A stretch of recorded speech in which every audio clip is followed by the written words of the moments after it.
Hi. Hi. Why are you so breathless, Dino? Because I just did a podcast with Steve Poltz, the famous Steve Poltz.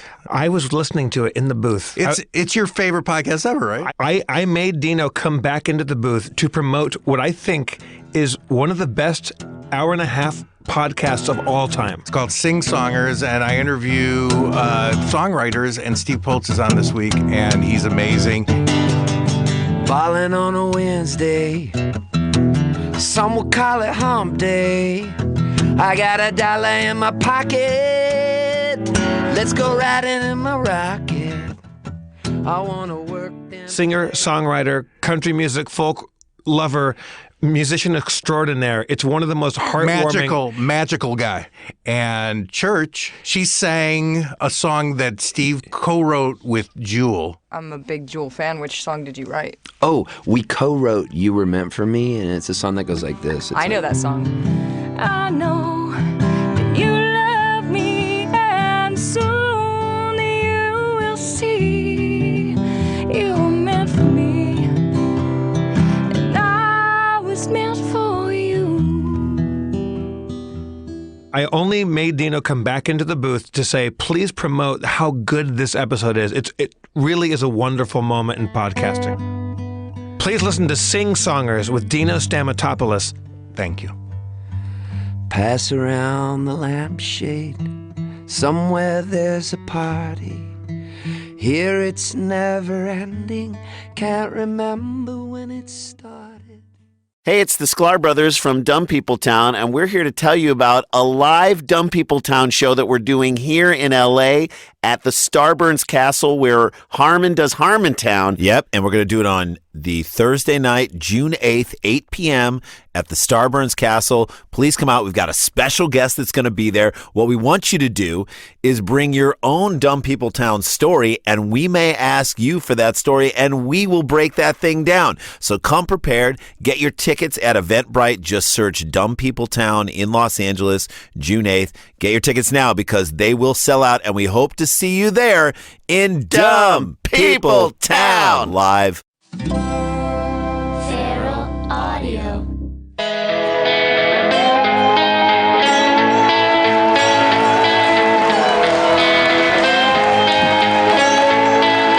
Make some noise! So happy to see you, Burbank. Harmontown is now in session. We have a very special guest for you tonight, but we have an even specialer guest for you tonight. Sitting in for Spencer Crittenden is Steve Levy. We miss you so much, Jeff Davis. Nobody more than me. But I'll be sitting in. My name is Brandon Johnson. Let's bring up the mayor of Harmontown, Mr. Dan Harmon.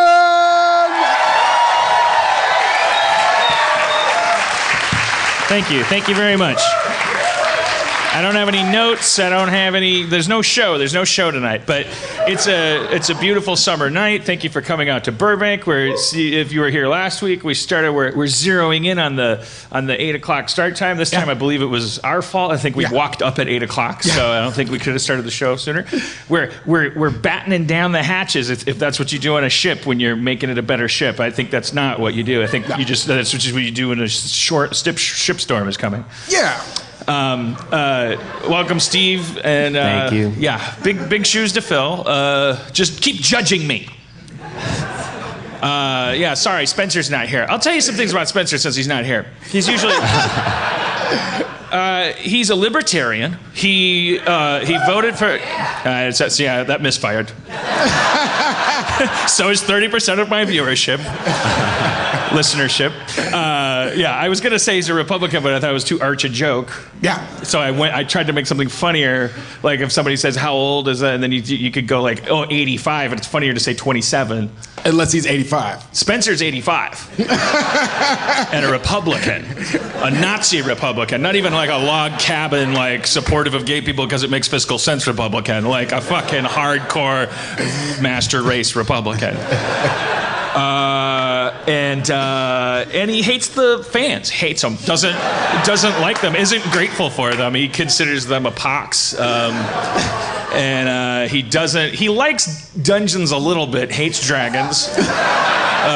Never uses dice. And I moved into this new space because people kept saying that were coming from out of town, I want to see Spencer. So I lifted him up and put him over there, put a mannequin behind him, and now he can't show up because you know why? You know where he is?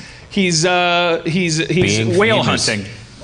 He's out hunting whales for sport, not even for oil. He's hunting whales for sport. Do you know where he gets the oil for his whale harpoon gun, which uses twice as much oil as a whale generates? Zebra. He uses zebra oil to hunt whales for sport. Did you tell him about the puppy dress he made? Didn't even wear it. With his ivory sewing machine? Conflict ivory?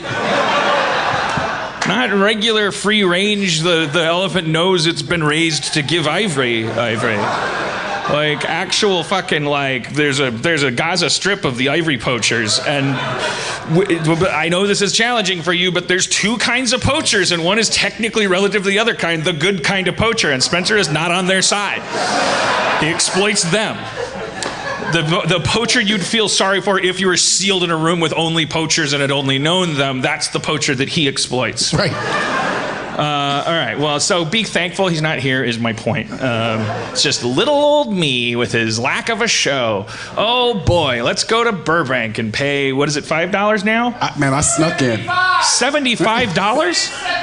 Oh, they're creeping it up. So I thought $5 was like look, it'll be half price, half what they paid at Meltdown, and then we can be twice as bad, and you'll break even. How much was that drink? This drink was $1. Okay, we'll see. It was an optional $1. Yeah, it cost you $1 because there was a jar that made you feel guilty. The cost of being a human is $1. The drink was free, otherwise we're under arrest. It's the Harmontown speakeasy. But thank you. You're welcome here, sir. You're not mic'd, but you're welcome here. All right. Well, yeah. I mean, I've been doing this thing. I ran in last minute because but this is really valuable for me. I started making these little garage band songs and music videos and putting them on Instagram, and it's been very therapeutic for me because it's not something I'm supposed to be good at. I'm not a musician. Nope. Wrong. I am, it turns out. No. I'm just making these goofy little songs. I'm using only the free software and only using my phone and my little earbud microphone, and anything that exceeds that, I'm like, because I want it to be a hobby, not a profession. So I'm not supposed to be good at it. So it was very relaxing to me. I was having a really good time, and I was churning out these amazing little hits. We cannot wait. These little loop. We cannot wait. Well, he's quite a wordsmith. Well. Oh shit. Okay, here we go. World premiere. It's still my other hobby, which is getting this show to the point where I can just play shit. I'm falling behind in that hobby. I can't. That'll take 10 minutes of dead air. So, yeah. I mean, if you follow me on Instagram, I just make these little ditties about taking poops and being hungover and stuff. And so I was having a good time. It would take about 2 hours to make the song, and then I'd like run around and shoot stuff like me pooping and stuff, and then I'd put it together in Luma Fusion, the iOS's premier nonlinear editor. We lost Brandon. We lost him. It's not a good show. No, you can go do it. You were gonna make a drink. I'm sorry. I didn't mean to. No, it's all fine. good. We're fine. Okay. What? Oh, you're picking the thing I want up? to hear the story. Well, don't pick up. Just bad optics. All right. So I'm relaxed. I'm happy. Then Cody gets sick. She's got a throat thing or something, some kind of throat thing, and it's like she's quarantined, so we can't see each other. So I'm like, I'm gonna make. Thank you, Chris. He got the phone to work. Steve Levy is plugging in the phone for you. Oh, you plugged in my phone, or you plugged in? It's my phone. You're on Instagram. Okay. You're a public figure. That's how it works. Okay. All right. That makes sense. He got that Spencer shit down. I've been watching a lot of Star Trek too, and it really makes me miss Spencer because the relationship between Kirk and Spock is not to endow myself as Kirk, but like the dynamic between them makes me miss Spencer a lot. But that show, like that show is straight up racist, but before you could even be regular racist, like in a millennial sense, it was like not only we'll talk about Nichelle Nichols in a second and the treatment of her character and all the women, but forget about that. We know that the 60s were an unenlightened time and that we are now living in a Camelot of progression. Historians will look back on 2017 and say they really understood. They really got it. There's going to be a hot dog on our dollar next week. It's like we might as well just do whatever we want. No one's ever going to see from history, which is what you were supposed to be doing through the canopy of fucking Trump. Like you might as well do whatever you want down here. Doop a doop doop doop. Women, I don't like them. No one, you guys only heard that. The aliens will never hear it. No. They'll be watching him touch a ball with a wizard. They'll go like, these people were fascinated with this man who was so strange and wonderful, I guess, because we don't know anything. Our DNA only has 3 letters, and all of them are genius, and so we have no life. We sleep for 1,000,000 years just to make bread. Because it comes all the way around. Like they're like genetically washed out. We must abduct people and replenish our DNA with ape man and cow anus. I love this recipe already. Part ape man, part cow anus. Try it, Blimflark. I'm feeling a little feisty. Like you could make a coffee table book? No, don't be ridiculous. I am part of the meme-nerds. Then keep trying, and I'll be back with more cow anus. But we already tried that. Shut up. So where was I? Star Trek. Yeah, well, whatever, man. But I'm saying, like, that show didn't even know that non-white people belonged on TV yet, and it was still racist because they made up a race called Vulcans, and all they did was bust his balls the whole show. Because he only had one thing about him, and he was just like, look, I have one gimmick. It's kind of easy to understand. It's sort of my religion. I have a funny haircut, pointy ears, and it's associated with the fact that I only deal in logic. I don't deal in emotion. And then they're like, okay, got it. So we understand that. So at the end of every episode, they'd be like, of course, that was kind of feelings, wasn't it, Spock? And he's like, why are you, he's just like, everything on his face is like, why do you do this? Why do you, like when is this gonna get funny? Like, I can't hear the fucking impish music. Like, I can only yes and you logically. I know that's gonna make you even funnier. But like, what if Spock was just like, you're right. Come on, guys, leave me alone. And then they'd be like, ew. And then you'd hear that like flute, that comedic Star Trek flute. But then they'd stop respecting him, right? Because he'd stop saving their life all the time, and he wouldn't be able to throw them through walls. But he, I don't know. It's just like, that's how we treated exchange students. Did you have exchange students in your high school? Like there'd be some kid they'd go like, this is Andre. He's from fucking France. Germany. Yeah, okay, sure. I mean, Germany is the easiest to pick on. Like the German ones were the hardcore. Because the jeans would be too short and too tight, and there'd be like one ball hanging out awkwardly. There was a guy from Barcelona that came to our high school. I didn't want to say that because I don't want you to think I went to some rich people's high school. And I don't know, it feels like exchange students, like, that they come from like warmer climates, maybe are richer or something. Like, I went to a shitty high school, like, but I don't know why anyone from Barcelona would come to Milwaukee, but goddamn, they must have been so fucking bummed out. And then to be in our little 600 kid high school in this Brown Deer, Wisconsin, and then the kids were just like so fascinated for the first 2 weeks. So like, hey, say this, say my balls, or whatever our thing, whatever our Swifty. I tried to change it from Swifty last minute and it didn't work. just say Goyard. You know, like when you're a high school, you got your little things. You go like Nordflork, and that means pussy, but it also means like the principal's fat or whatever. You got your codes, and then so the kid, you say hey Andre, say Nordflork, and he's like, what does this mean? Is Nordflork? Is that just that's already funny. What does this mean? This Nordflork? He asked what Nordflork is. That's not actually funny. That doesn't. When you grow up and start practicing comedy, you find out that doesn't qualify as a joke to confuse someone and for them to seek clarification. It's not funny. It wouldn't work if you saw it on SNL. They wouldn't get. I'm not saying that's a gold standard, but they wouldn't say this sketch is ready to go.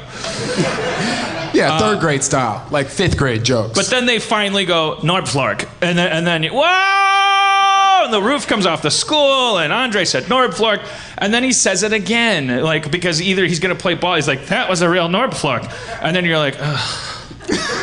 and then that's how we consume people. That's what we do. We're just a big. That's what society is. We're individually, we're wonderful people. We're better than the giraffes. Not to sound like a broken record, but the chimpanzee is a beautiful beast, and we are basically chimps. The thing that we created by becoming the perfect chimp, which is society, a byproduct, I would say a wasteful byproduct at this point. We're all choking on it. Society is like carbon monoxide from a car. Like it's exhaust. Society has been created around us. Or let's say excess society. Society you probably wouldn't complain about if you were running through the apocalypto forest and there were people behind you going like, you don't have a society, so we're going to kill you. And then your society came the other direction or through the jungle. It'd be like, thank God for society. But that's just gang shit in a jungle. Then you start like making things to grind your food instead of blah blah blah, and then you cut to the stuff that we're in right now, where you're like looking at Twitter and you're getting mad because there's a guy with a shirt that says "Buck Ofama," and you're like, you can't swear. You don't know how to swear. What are you posh? You don't want to sully your fucking forebrain with a profanity. It's a free country. Say fuck Obama, you fucking hillbilly nerd. I wouldn't want to use the F word, but let's just say that person's not human.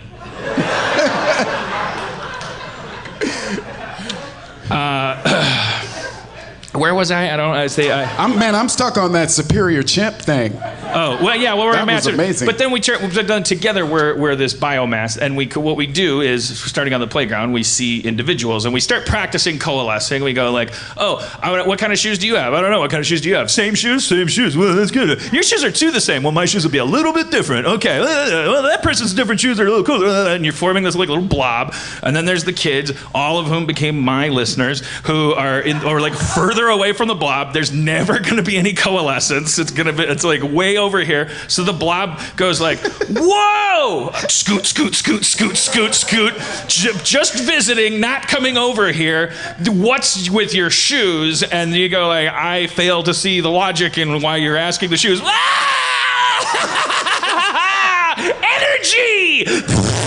And there was no exchange about shoes at all. Your soul was just sucked away, and the blob goes scoot, scoot, scoot, scoot, goes away. Or the suckers go, oh, come on, guys, I'll try a little harder next time, and kind of follow the blob along that they'll never be a part of. And those are the people like in Blade that have the tattoo in the back of their neck, the thralls, the glyph slaves, the familiars. The Renfords that will then run out into the night or the daytime for Dracula and go do whatever. Renfroth? What the hell was that, guys? Renfield. I was close. Oh shit, we have a guest. He's standing over there. Okay. What do you want? Did you schedule anything for me tomorrow? Yeah. It's Memorial Day. Okay, but I didn't know that when. Yeah, you didn't remember I was Memorial Day to schedule that day. Who asked you to schedule something? Smalls. Okay, that's writing work. No, not Leonard Smalls. Who's Leonard Smalls? I could work with Leonard Smalls if I wanted. Whoever that is. So you want me to cancel? No, because we're way behind on that. Well, maybe, look, we should do this right now, you guys. You have a fun dinner tomorrow night. We should do this right now. Yeah. Because there's there's not a guest over there. Right. People. Fred, I'll bring you up in a second. I just got a few calendar items to sort out. I want to clear my day tomorrow. Respect for one person's time on stage. It's mine. I'm a real wizard about it. Let's welcome my good old friend Fred Stoller.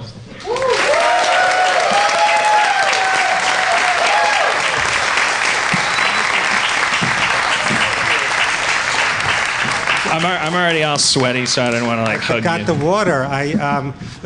This is pressure. They told me just have fun. Yeah. So I'm glad when they remind me to do that, because sometimes they don't. Yeah.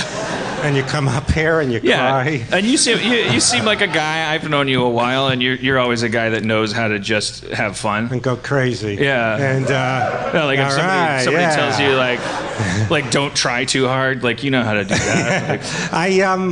Well, you were talking about the pressure because they didn't pay a lot, and when I used to headline in stand-up, which is very brief, I used to feel sorry for the people waiting online to see me headline at a comedy club. Yeah. That's not confidence. That's yeah. You got to really think you're entitled and you're great. So hopefully you could pull up the slack of this. I'm not getting into this. I'll be here. I'll be here all night. I felt bad, but when you were doing stand-up, are you still doing stand-up? Do you still actively? No. I did it a long time ago, and first of all, the confidence when I saw the people lining up to see your show, and I walked by them, and they had no idea who I was, and I'm the whole show. And he's whispering, I look familiar is what I got. Sometimes I get maybe he said but if I'm lucky, people, they come up to me, they go, where do I know you from? Right. And I list my credits. And if it's a single mom, then I do the kids animation. Right, try to hit on them like a pedophile. Hi, I'm Rusty from Handy Manny. Is your daddy not around? Hey, I'm a monkey wrench that talks. Just ignoring the kid and trying to talk to the mother. Are you a bachelor right now? And tell me, you by the way, I don't know. If I'm ever prying or anything, you don't have to talk about stuff I don't know why. I'm like Greg Proops. I only riff about pop culture. Nothing personal. No, does anyone know me? No, I need something. I think that when people see your face, I think this is the lucky kind of fame. I would say. I would wager there's plenty of people that wouldn't maybe see your face and go, "Oh, that's who that guy is." But then when they say, "Where do I know you from?" It doesn't matter what credit you choose, because as soon as you start talking, they go, "Oh, Fred Stoller." No, they don't do that. Usually they recognize me.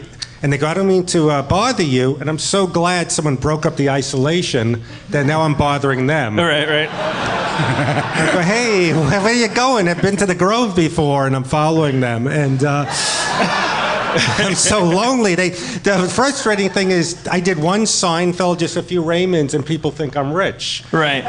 Like they point to the Hollywood Hills. He must live up there. And and specifically show them the exact little apartment. There's a new thing called Celebrity Net Worth. Have you looked up yourself on this? No. It has, with him, and it's, probably, 18 million, all that stuff. Right. And I'm on it, and it's very wrong. It's 1.5 million. And, so I've had dates that one woman goes, this can't be right. I go, right. She goes, yeah, you have to have more than that. So people now look up my credits. They see a lot of stuff. That would be nerve-wracking. And so, yeah, I have somebody was in a Twitter spat with me.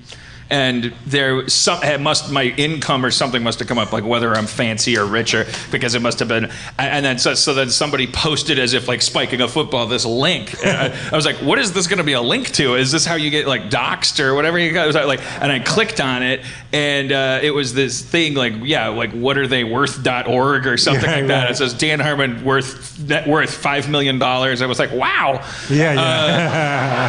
Money you don't know about. And then I went through it. I said, I guess maybe if I like sold everything, I guess worth is like, it's not liquid. It doesn't say how liquid are they. Like, maybe if I sold everything. And borrowed money? No. And what Rick and Morty will be worth in syndication, they're putting over. Oh, well, yeah. Well, geez, I mean, if you're allowed to start counting that, then I'm Enron, right? Like, I get to just go...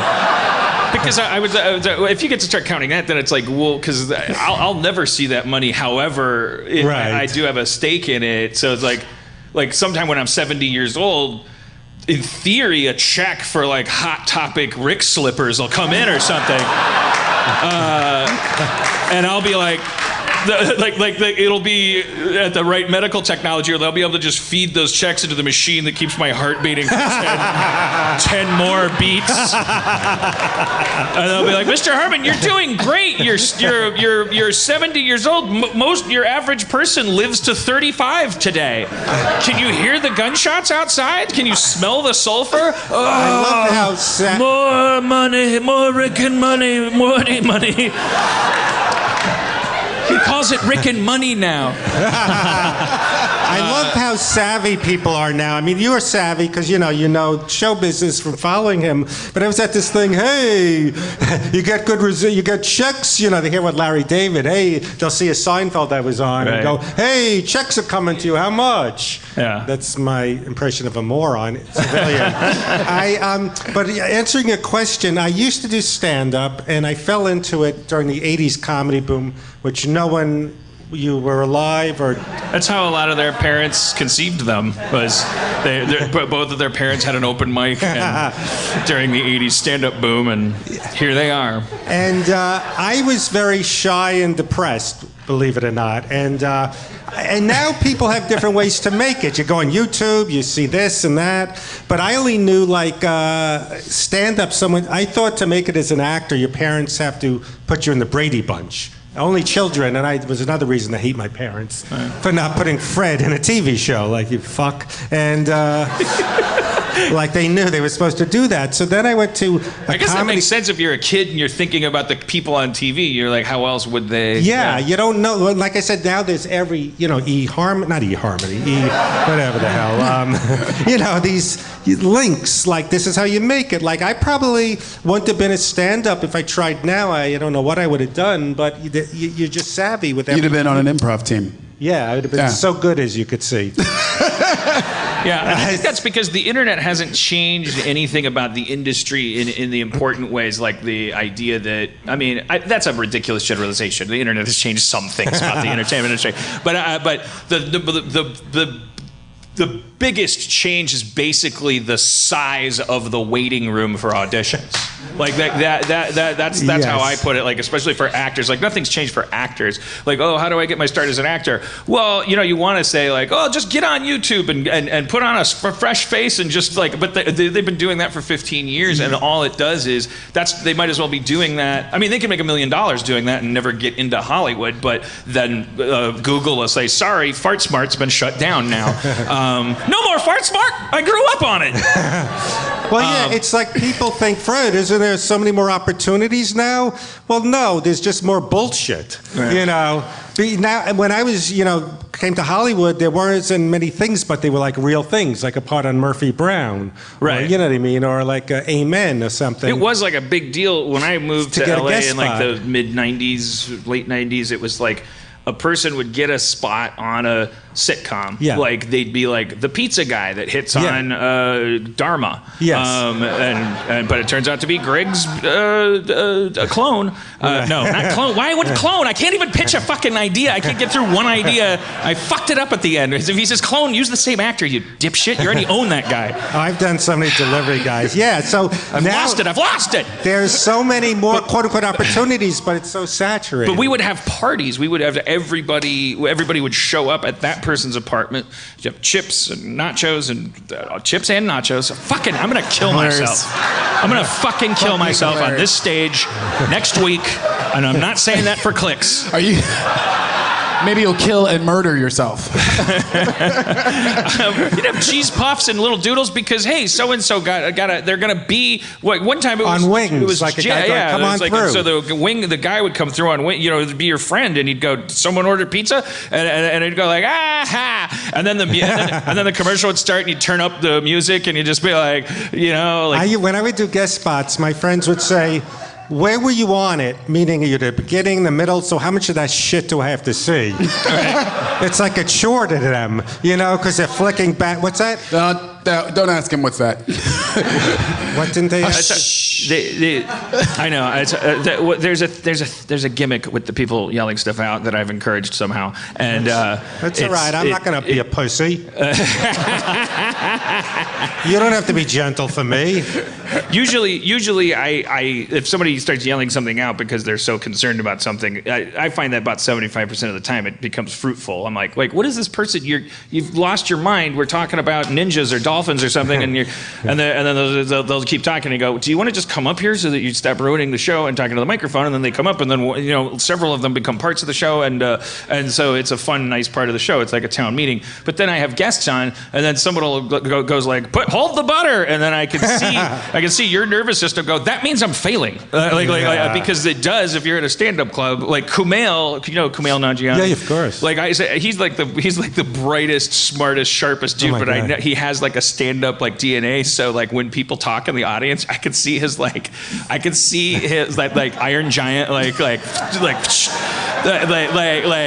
it's just like, oh no, what were you saying? Oh. Well, yeah, when you're. So you're saying you're a fucking idiot? Okay. And then he just continues, and I'm like, okay.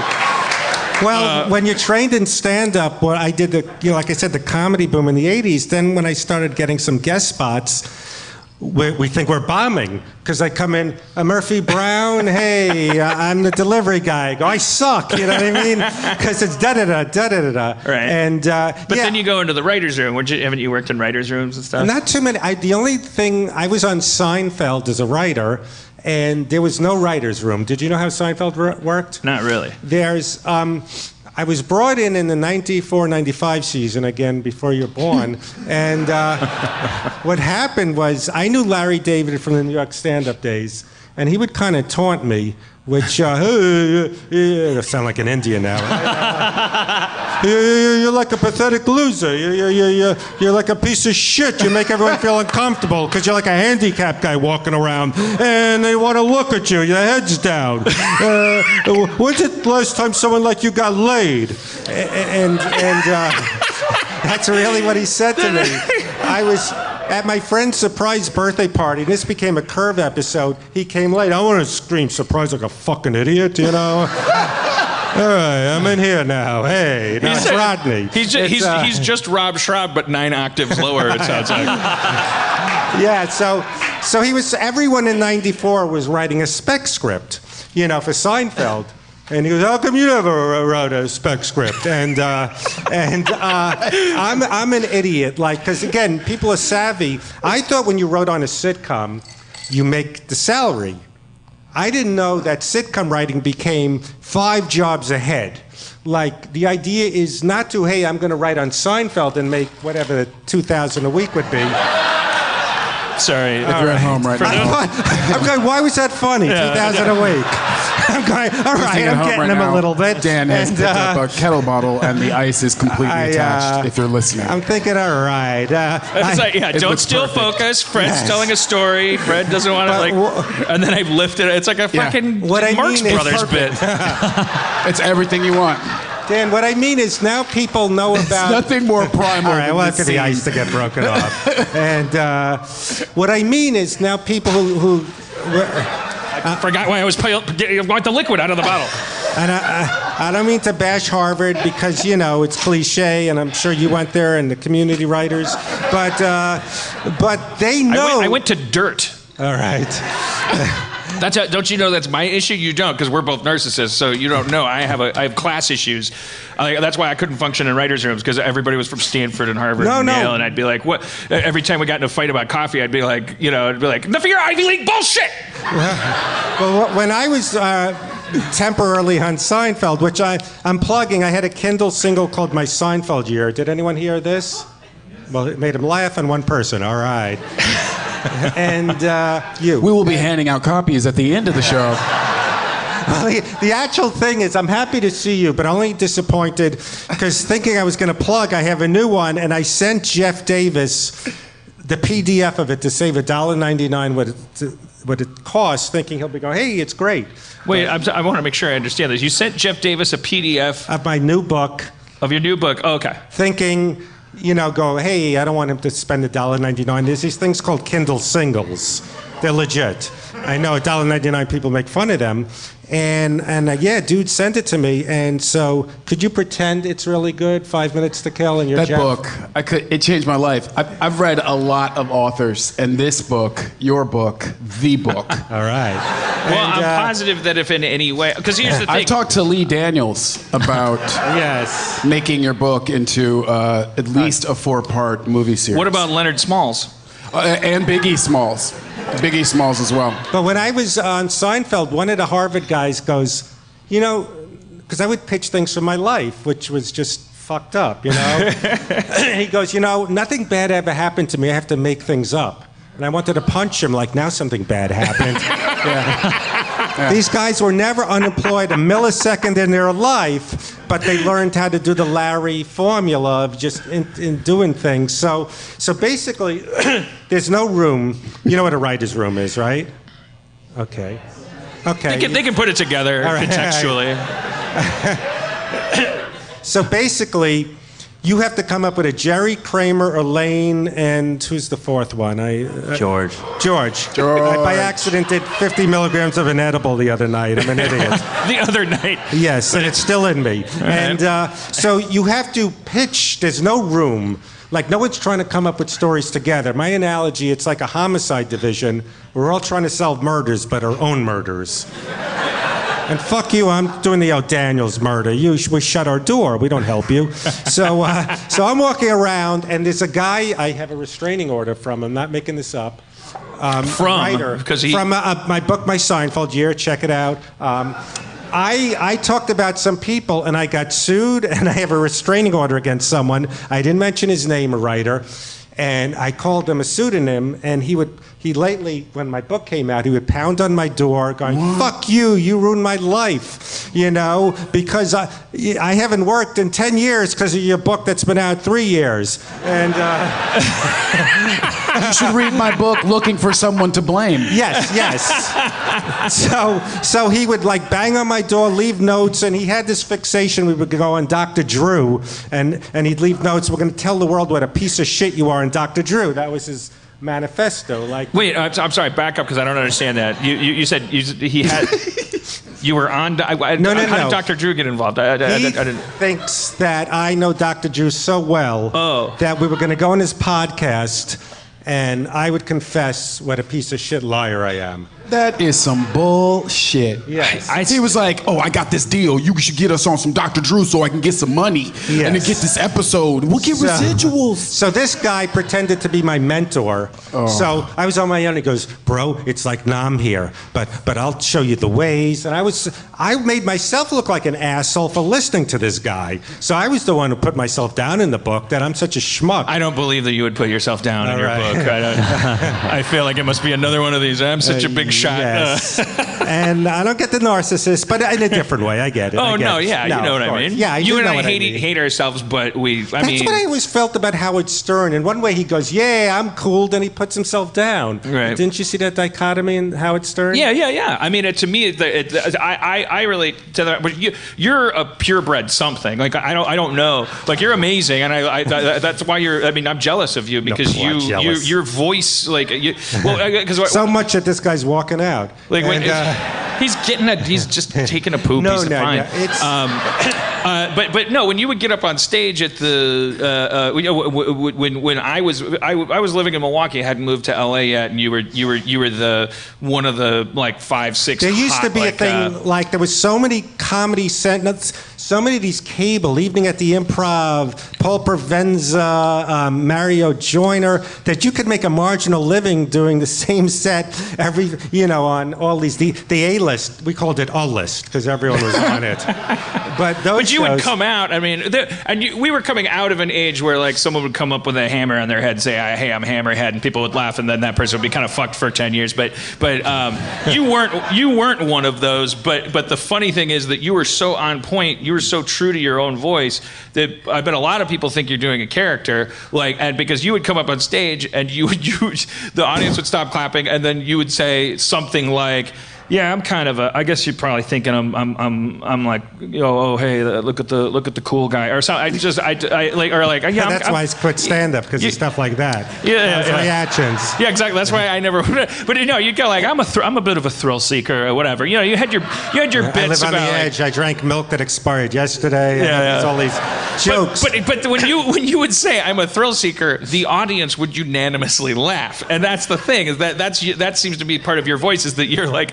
Why is that funny? Well, because they looked at you and you said something that they were thinking. Remember Louis Anderson's bit when he would say, he would open with fat jokes, and then after he did like 3 minutes of fat jokes, he'd take a pause, and then he'd say, I always have to open with the fat jokes, because if I didn't, someone in the audience would be sitting there saying, do you think he knows? And that is like a thing of like it's about essence. It's like what Sam Christensen is at this class that I took right here in Burbank. You told me, and you said you'd guarantee I'd get laid if I took it, and you were going to pay. Did you take it? No, because you didn't pay like you said you would. All right. You guaranteed I'd get laid. Did you remember saying that? I'll pay for it. Maybe he was going to pay for the lay. Yes. He's looking up Sam Christensen. And yes, the thing is, a lot of comedians were insecure, but I never learned overcompensation. Like these scrappy guys, hey, I'm Greg Fitzsimmons or whoever, I'm scrappy, hey. Yeah. Shots fired. Mad comic beef now. I feel embarrassed, like saying, hey, I'm great and all that stuff. So, like I said, I got into stand-up because it seemed a way. My idol was like Jimmy Walker. I never saw a guy like him, skinny, black, funny-looking. I go, hey, that's Don't keep looking at me, man. I know. If I don't, it's racist. So, when you're on purpose. It's not dynamite. All right. But he looked away on funny-looking. He was saying it. I know. But I had to get it because he was, he's trying. I'm trying to gauge. It's like I can't pitch shows. A few times you do. You ever try to engage like the third person in the show? You're not just talking about a really important person. So in this show, and then hi third person, we're not ignoring. There'll be 3 different arc breaks, and you're the really important person. And you know what I'm talking about? There's that 4th one, and that's This episode of the podcast is brought to you by Fulton and Rourke. Dan, you smell like shit. Yeah, thank you. I wish I didn't. That's where Fulton and Rourke come in. These 2 gentlemen met while smelling things and said, let's make this easier on everyone. By specializing in solid colognes, shave, and shower products, all designed to make getting ready easier and more enjoyable. Hey, Dan, you feeling okay? Yeah, Fulton and Rourke is a men's fragrance and grooming company that specializes in solid colognes. When's the last time you took a solid cologne, Spencer? Is that a euphemism for going to the bathroom? Yep. This morning.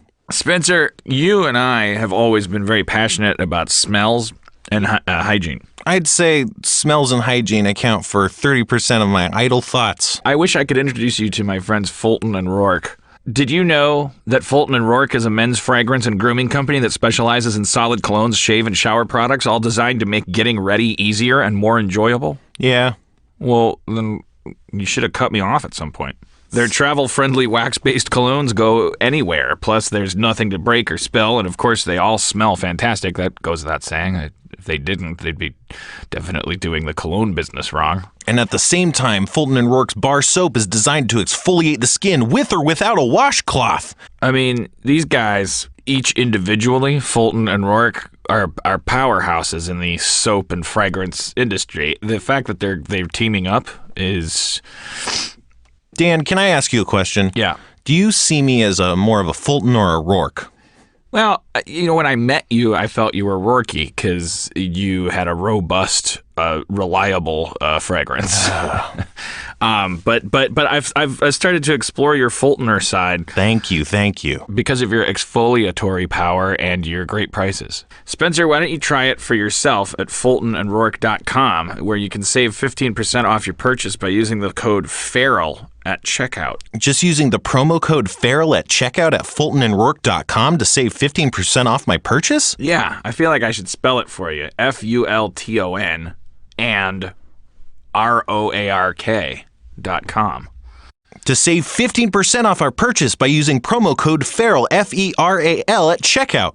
And believe me, you're going to get 15% off your purchase, but you're going to get 100% off of your stinky, gross smell. And that's a fact you can take to the smell bank. Fulton, Rourke. Fulton, Rourke.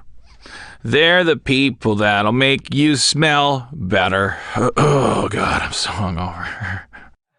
I went to a show where it was right when the stand-up thing gave way to storytelling. So now I was allowed on stage with you guys, right. And like a Beth Lapita's show or something like that in LA.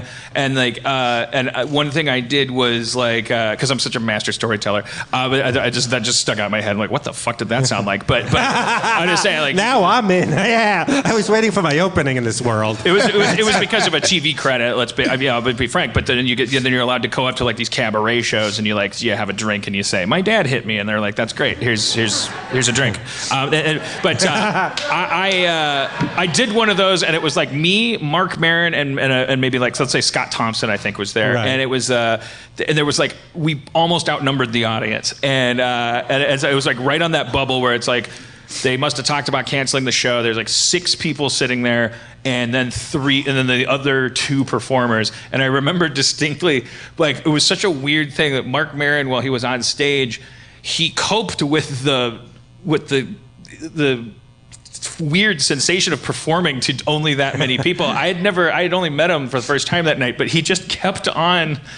Maybe my laugh was louder or something, but he basically kind of did his whole act to me. But it really filled me with confidence. I think I killed with the 6 people afterwards. But I probably went on before him, and so he was just like, you know what I mean? You know what I mean? Like, you need the feedback. Well, when you're talking about comedians, how they, I'm the cool. I'm blaming old age when I forget names. The guy, Silicon Valley, Dinesh, but Kumail. Oh yeah, Kumail Nanjiani. Yes. Well, I did some guest spots. Bob Saget had a show called Raising Dad, which sounds funny, and it was the 2 kids grew up, Harrison Briel and Kat Jennings. So Saget and Kendler, they were just working. Paramount had these tours going through, and they'd be doing a rehearsal, and hey, and in acting class you'd have comedians, and you're doing a scene, but they'd work the other people for laughs. Uh-huh. So comedians have that mindset. But what you just said about storytelling, I'm bringing back to the Seinfeld writing. So this guy would always say, I'll tell you when to pitch laugh, because you have to approach his door and knock and come in and pitch a Jerry, Kramer, Lane, and George story, and you can't do anything till they're approved. And I'd be approaching, goes, not a good time, bro, not a good time. And I was so insecure, I tried everything out on him. He goes, no, and he kind of ended up sabotaging me. And so sometimes, one thing I learned from writing, and so there was no room, you're totally on your own. The one lesson I learned for writers, and I'm sure you could attest to this, is when you try things out on friends, people, smart people, only try it out on the guy that could say yes or no.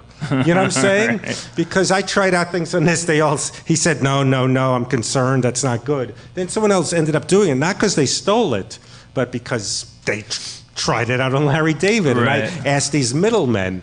Well, I want to interject because not because there's anything to defend or correct, but because I find this fascinating that every show is different, and I'm surprised to hear that. But like a lot of shows do have just the rooms where the people sit, no room, powwow, and then there's like one Community worked like that because that's how I understood it to work, or rather maybe that's what Neil and Garrett, who worked on Scrubs and were helping me like run my first show. That's the way most, like 97% work. It's like you come into work and you sit, and then you've got a bunch of, it's like a police station where it's like you got your you work on this, and here's they what's work been going on since yesterday. So how's it going in that room, and then people kind of go off back to their. So there's always like one person who's working on a draft or an outline. There's like a couple people working. Hopefully, if you're really healthy, that they're a joke room and they're punching stuff up. And then there's a story breaking room. No, I had no idea what other episodes were in the pipeline, what was going on. So you couldn't do anything. One time I made a mistake. I tried out this idea. Kramer does a one-man show called One Time My Uncle Hit Me.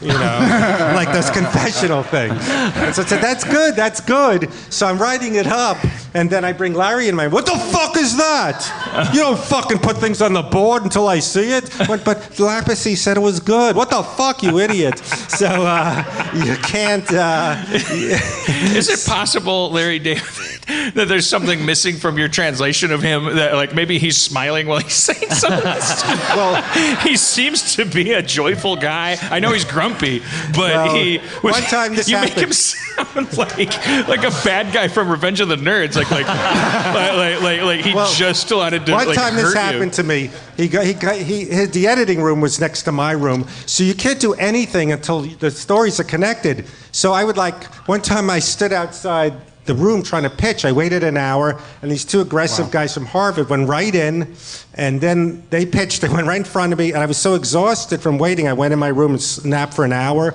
So I would go play pinball, walk around, and one time he passes, so he wasn't the worst guy, because he said something nice for a moment. He goes, I see you're not part of the clique. I see that. You That gotta was the get nice aggressive. thing? He goes, Jesus, that's the nicest thing. Yeah, well, wait till the story goes. And then he goes, when I was on Saturday Night Live, all right, I don't have to, it's like doing Norm Macdonald, who I opened for, don't get me started. You can't do a story without going, Friday, you got the free sneakers, you fucker, yeah. So, all right, so I'll try to I think you should, keep doing your Larry David. All right, so he goes, when I was a writer at Saturday Night Live, my office was right by the elevator, and all the writers would walk by for lunch and not include me. So I know I see you're not part of the clique. He goes, so you gotta get aggressive. You find me on the floor, you look, and you throw things at me. Just throw things at me. And I went, all right. So then go, hey, Larry, I had this idea. There was a guy on that season, Mr. Pitt. I don't know if you remember who he was. And I said, what if he gets into it with Jerry Stiller's character? He goes, that's a fucking stupid idea. He goes, all right, I did tell you to try things out on me, but that was fucking stupid, Freddie. I did tell you, but not that shit. So, why did he hire you? he kept there's something missing from this story. I do think because it seems to me like Schraub and our friend Abed, right? Yes. So you're saying I'm like Abed. Have you seen? Right. Well, I mean, no, the dynamic. I mean, you've seen Schraub abuse Abed. My theory is that he sees in me what he doesn't like about himself. Because when he was on Saturday Night Live, he didn't like any of those, the equivalent of Harvard writers. But then when it's his thing, so I started in stand-up with him and Gilbert Gottfried. He goes, me, you, and Gilbert were the three biggest fucking losers. He goes, Freddie, your only chance of getting a woman is if you're blind, because you're doomed. You're a Jew from Brooklyn. And we went to the same high school. I don't know. He saw something. So basically, how I got the job was Steve Scroven. I don't know if you know who he is, and it doesn't help in the story. He was the one who had the surprise birthday party. So in 94, 95, before they got this influx of the Ivy League guys, he would hire stand-ups from his New York days, and they would, and so it was almost like the beginning of Platoon, where they go, "You're gonna like the Nam," because I had friends of mine that were just. They would do the same thing, but they had camaraderie. 4 New York stand-ups came in, and they were totally on their own, and you weren't sure if you were supposed to start up a story. So he kind of got a kick at it, He goes, a lot of shitty things happen to you. Maybe you could use the shitty things from your life, for the Seinfeld episodes. So he goes, how come you never wrote a spec script? He goes, write one. Nothing will happen, but I will read it. And I wasn't gonna, because that wasn't the route. I wasn't smart, like I said. People now, they know. What I mean they're 5 jobs ahead is I thought, you make a salary. Now, all the guys at lunch or with executives from Castle Rock on their next 3 deals. You know what I'm saying? I wasn't savvy. Right. I wasn't even savvy I could get laid as a writer. I was, oh man, go back in time. And that makes me feel. I feel bad. I don't want to feel bad for you because I don't want my pity to sprinkle on you and grow a pity receptor. No. I'll tell you, it's all a happy ending. Okay, all right. Because that wasn't my route. I know comics. They watched the Rob Petrie, Dick Van Dyke, and they wanted to be around a table. I just wanted to be a character actor. You know what I mean? I didn't know about houses, and you write on sitcoms, and it never appealed to me. Like, you know, you see the run-throughs, they're like cows. Moving on to Jerry's apartment, and you see them on the Radford lot, they look like cows. You know what I mean?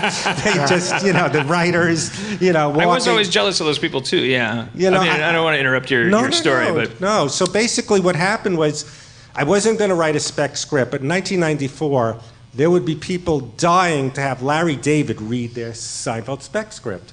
You know, so I said, let me just write one just in case, like, the next Dan Harmon goes, hey, Fred, do you have a spec script? I'd have one ready. Because he kept saying nothing will happen. Or that Dan Harmon, probably Yes. not the next one. Right, yes. Just to have it ready. And again, I'm an old man going, back then they didn't have the internet, and I had to really look for a Seinfeld script to see how it's done. And my friend helped me with the format. And in my spec script, I used a story based on many years ago. Oh God! When you're old, you keep.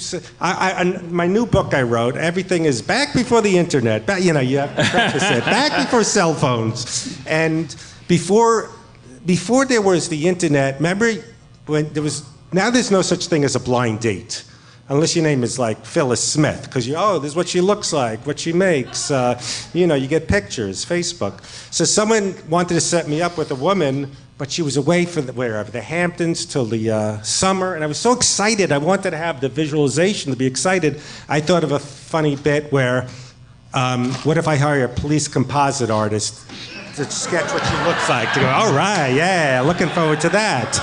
So that was part of the spec script, and then I once.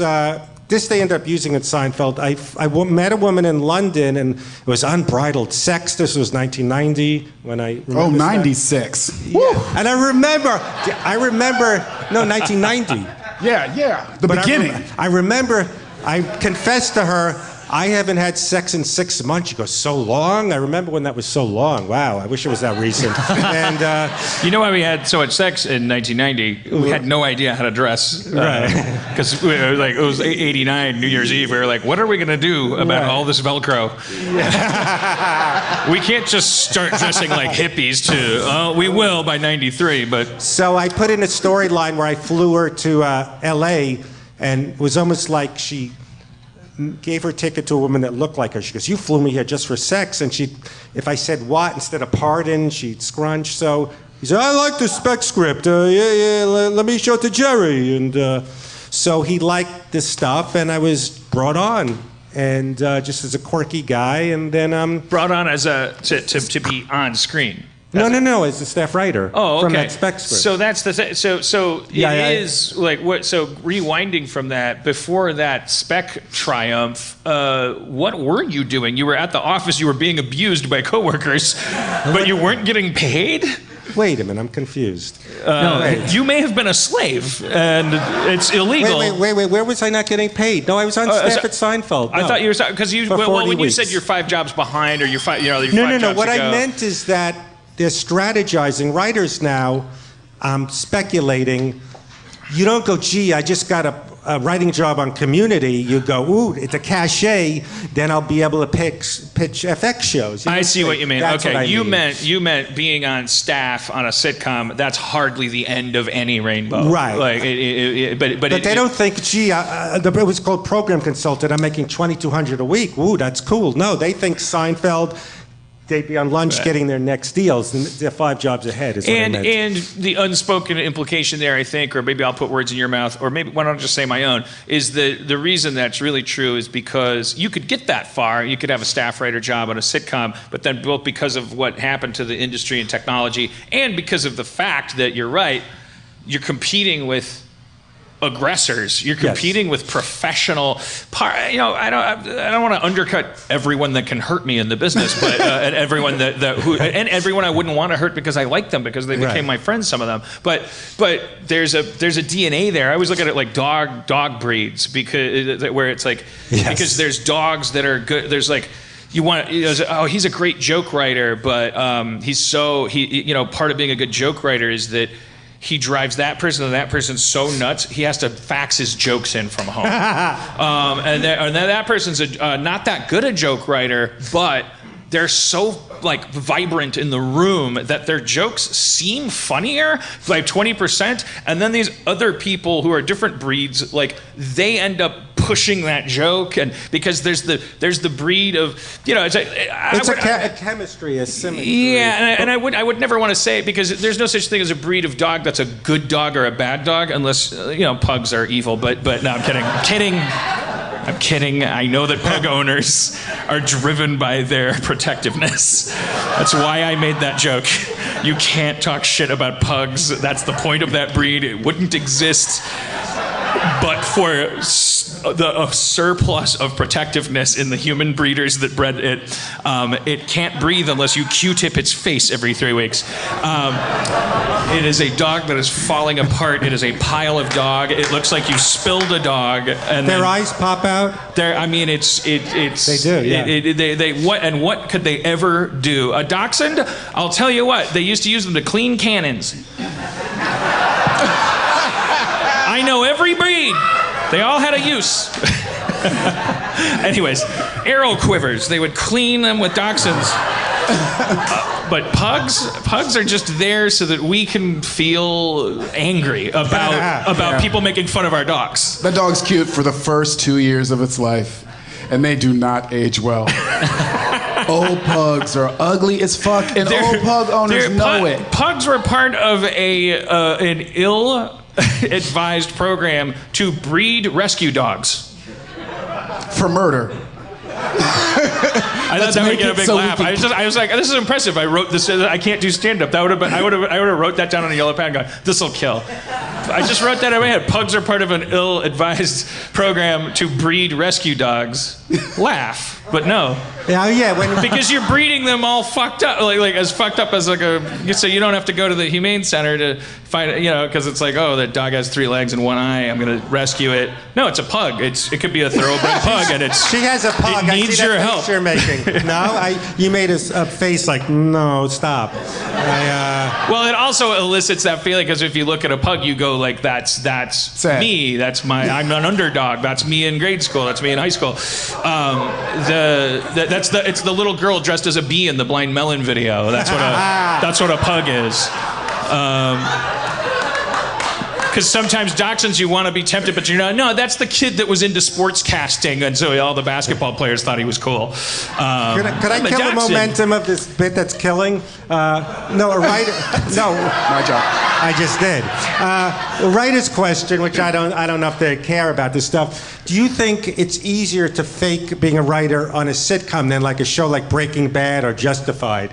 Like a guy could just be aggressive and loud and throw out jokes. He could fake $1 million career in sitcoms, but can someone fake that in the world of those dramas? Well, I want to make sure I understand the question because I do want to answer it, but I don't understand the question. Well, it sounds like you were saying, or maybe I'm saying, that you could fake your way to a nice career in a sitcom at a table, fake it just by making jokes and not really being as good a writer. But there's more of a skill set, is what I'm thinking. Those 1 hours, you can't fake it. You can't be loud or go, ha ha ha, then Bryan Cranston dies.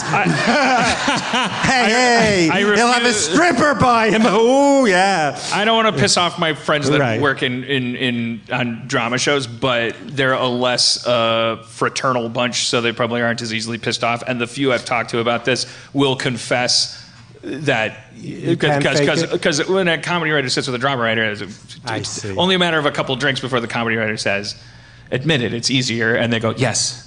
Which is easier? Yes, of course it's easier. There's no jokes. I'm like, you know it, I knew it. But you cannot tell anyone I ever said that. See, I'm in awe of that, like Justified, because I think Rayland, whatever. But I just want to make sure, because I didn't mean to imply, I didn't want to be too cynical and say just because there's all these different breeds of writer. It's a symmetry. They all need. First of all, the idea that writers could work as a pack, which is again how my metaphor is awesome, is an achievement of the species, because writers aren't supposed to be subject to the Henry Ford principle. That should have been the death of entertainment. We should have been in the era that we're in now, in terms of like our definitions of comedy and stuff, way back when the first studios were like, yeah, but can't you make it faster? I don't know. What if there was more of yous? And writers were stuck in a room together, and just imagine that cave painting of writers being forced to do that.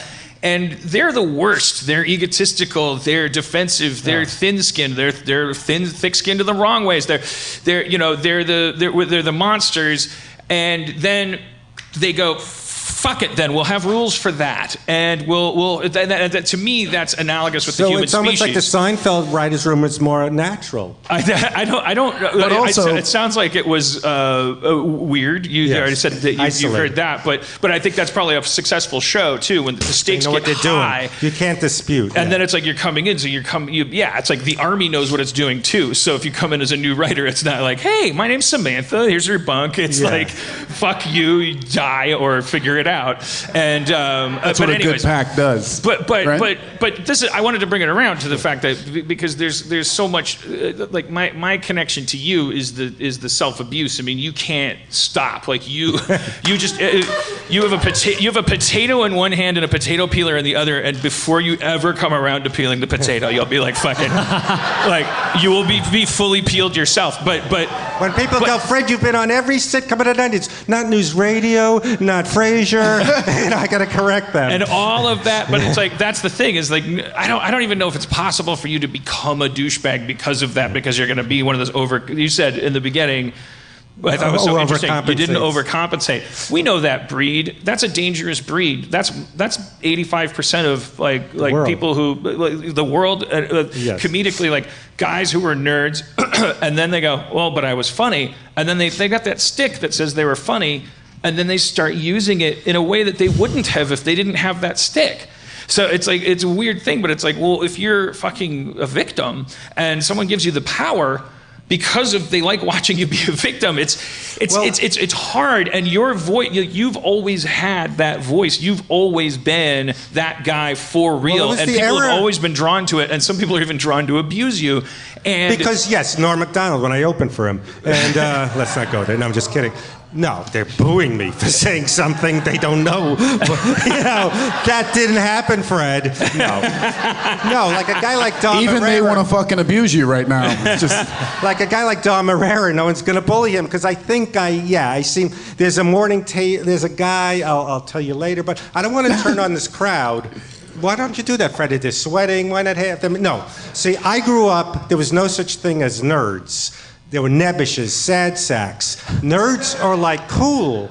And it's like, now there's a lot of comedians now. There's Schlubby and, this guy, good guy, Matt Myra, you know who he is? Yeah. Heavy guy. He's a great guy. But if he was during the 80s, hey, I'm a schlub. And it's like, hey, yeah, you're not a loser. Hey, so it's this pop culture. I'm like being a nerdist referencing Matt Myra. But, it's like when I did stand-up, there was no thought that I want to do it to be cool. Furthest thing. It's embarrassing being cool. So now it's sort of like the old nerds that were picked on. Someone said the nerds now are like the bullies. I remember back in the 90s when this was starting, Bobcat Goldthwait, I'm stealing his line, all these like Largo people, he goes, they're all so cool, they cancel each other out. And so nerd became cool, and I resent that. Well, and and you should. And then there's like Andy Kindler, who is awesome at moving with that resentment, and maybe that's not your essence. Maybe. But Kindler, I have a problem with. Shots fired. I have a problem with him. I already went on Mark Maron, did 5 minutes why he bothers me. No, he's a great guy. He's hysterical. But he would do these alternative rooms, and it's like, I'm nervous. It's like an old Jewish guy. Why is this alternative? You know, it's like there's a guy, Bruce Smirnoff, who's like a Jewish guy. It's very guns and knives. Yes, and so Kindler, why was this heralded as this alternative guy, this rebel who is the biggest schmoozer? Oh, God. Oh, no, he's a great guy. No, I already teased him about this. But you know what I'm saying? You know what it is? My mother once said, I don't like pushy, nervy people because I resent them. I wish I could be pushy and nervy. So I resent Kindler because he could schmooze. He's good at it. I resent so everybody because I wish I had their abilities sometimes. I mean, how many times have you been cut off in traffic and there's some small part of you that's like, God damn it, that person's winning at life. I've never cut anyone off in traffic, which means that I have spent so much more of my life in fucking anxiety and thinking about other people than I needed to. Because that person clearly never thinks about fucking anything and had that time for Pokemon or something. Yes. I don't, it's never I just want to, I want to make sure you understand, and I think you do. I do. I don't feel bad for me. I'm happy because I could never survive in a writer's room. But let's forget about feeling bad. Feel right. Forget about pity and bad and feeling bad and all that stuff. And just like I want you to know, like how prudent it is, how strategically justified it is for you to stay who you are. Because it ends up paying more. Big money. It ends up paying more whether you have to. Well, it's just about what you can live with. And no, I consider, it took me, when I was younger, it was more like comparing myself. Why aren't I this? But it's really so liberating when you get older, when you're out of the games of women, and, trying to meet women and trying to get pilot season. When it's sort of over, now I could do what I'd like to do. I'm too old a guy to be pitching, my own show. And it's so liberating because you just... Well, first of all, that doesn't make any sense to me at all. As I told you when I saw you upstairs, I was dreading seeing you because I haven't seen you in 3 years. And everyone that I haven't seen in 3 years is going to make me feel like I'm 90 years older because we're all melting at a parabolic rate. So I was like, I was telling my girlfriend about you and like, oh, I'm gonna see Fred and he's amazing, and she knew who you were by reputation and stuff like that. Reputation? What the fuck does that mean? I have a reputation with a girl you talk to? What the fuck are you holding out on me for? But no, I was talking to her about you, and I was like, he's Fred Stoller. I was doing my impression of you because you're fun to do an impression of. I'm sure that makes you very happy. Especially when Tom Kenny gets extra money in voiceovers. and then I stopped in the middle. And I got really scared because I was like, Fred, you could draw on a cave wall even if you hadn't gone to art school. Like inside and out, Fred is so specific and so archetypal and so pure. And now I'm gonna see him, and there's gonna be something is gonna spoil that for me. It look like Christopher Lloyd. Yeah, you're gonna like it'd be like something that was equally beautiful, but if I'd known you for 20 years as the other thing, I'd be like, oh, fucking time can suck my god balls, whatever. But you. Still, like I sound like Billy Crystal doing that Fernando Lamas character or whatever. But the idea that you look good and that's supposed to make you feel good. I'm saying why would you not be pitching your no? I've tried original shows at Netflix and things. I'm the weird older guy. I'm not. That's the point. It's point of view now. You're not. The game is not to make 350 million people go. Oh, I get it. What is that? I had an idea for a web series. They like the idea. Let's do it. A web series. They go, can you get some YouTube stars? Like, who do you know? Anytime I've tried, like, who do you know that's more famous than you that will sell this? Who are your friends? Can you bother Fred Willard again? No more bothering Fred Willard. I always bother him. I remember you used to call me on the phone when there were still landlines, and I was trying to write Monster House, and for some reason I was doing a lot of cocaine, and I think it was because I just found out how easy it was to buy in LA, and it was so hard in Milwaukee, and I was like, I don't even like coke, but now it's so cheap, and so I just had like the CD case. There was these things called CDs. You turned them and listened to them with a laser needle.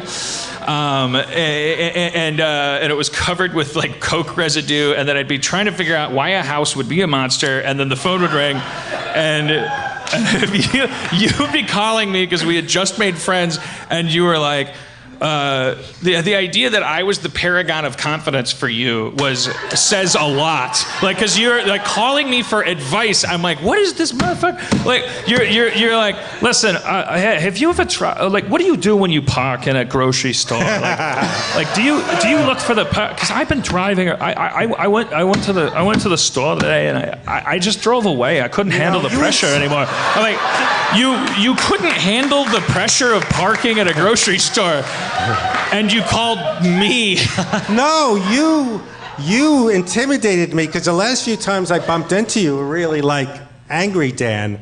I mean, intimidating. Oh, so wait, no. Larry David. No, I don't. No. You were nice to me, but like there were these stupid nature half moon walks, the full moon. Oh, that's right. And you went, I'm just here to fucking get laid, and like. I was in a bad place. Yes. And sounds like really I'm fucking this bitch. And I went, all right. I didn't say bitch. Please you didn't do that, but that helped a little bit. That helped to laugh a little bit. Did I say? I didn't. No, but you were so brazen. It was a very attractive. I would have said I'm gonna have sex with this girl. You were with a very that was the mode girl, I was in.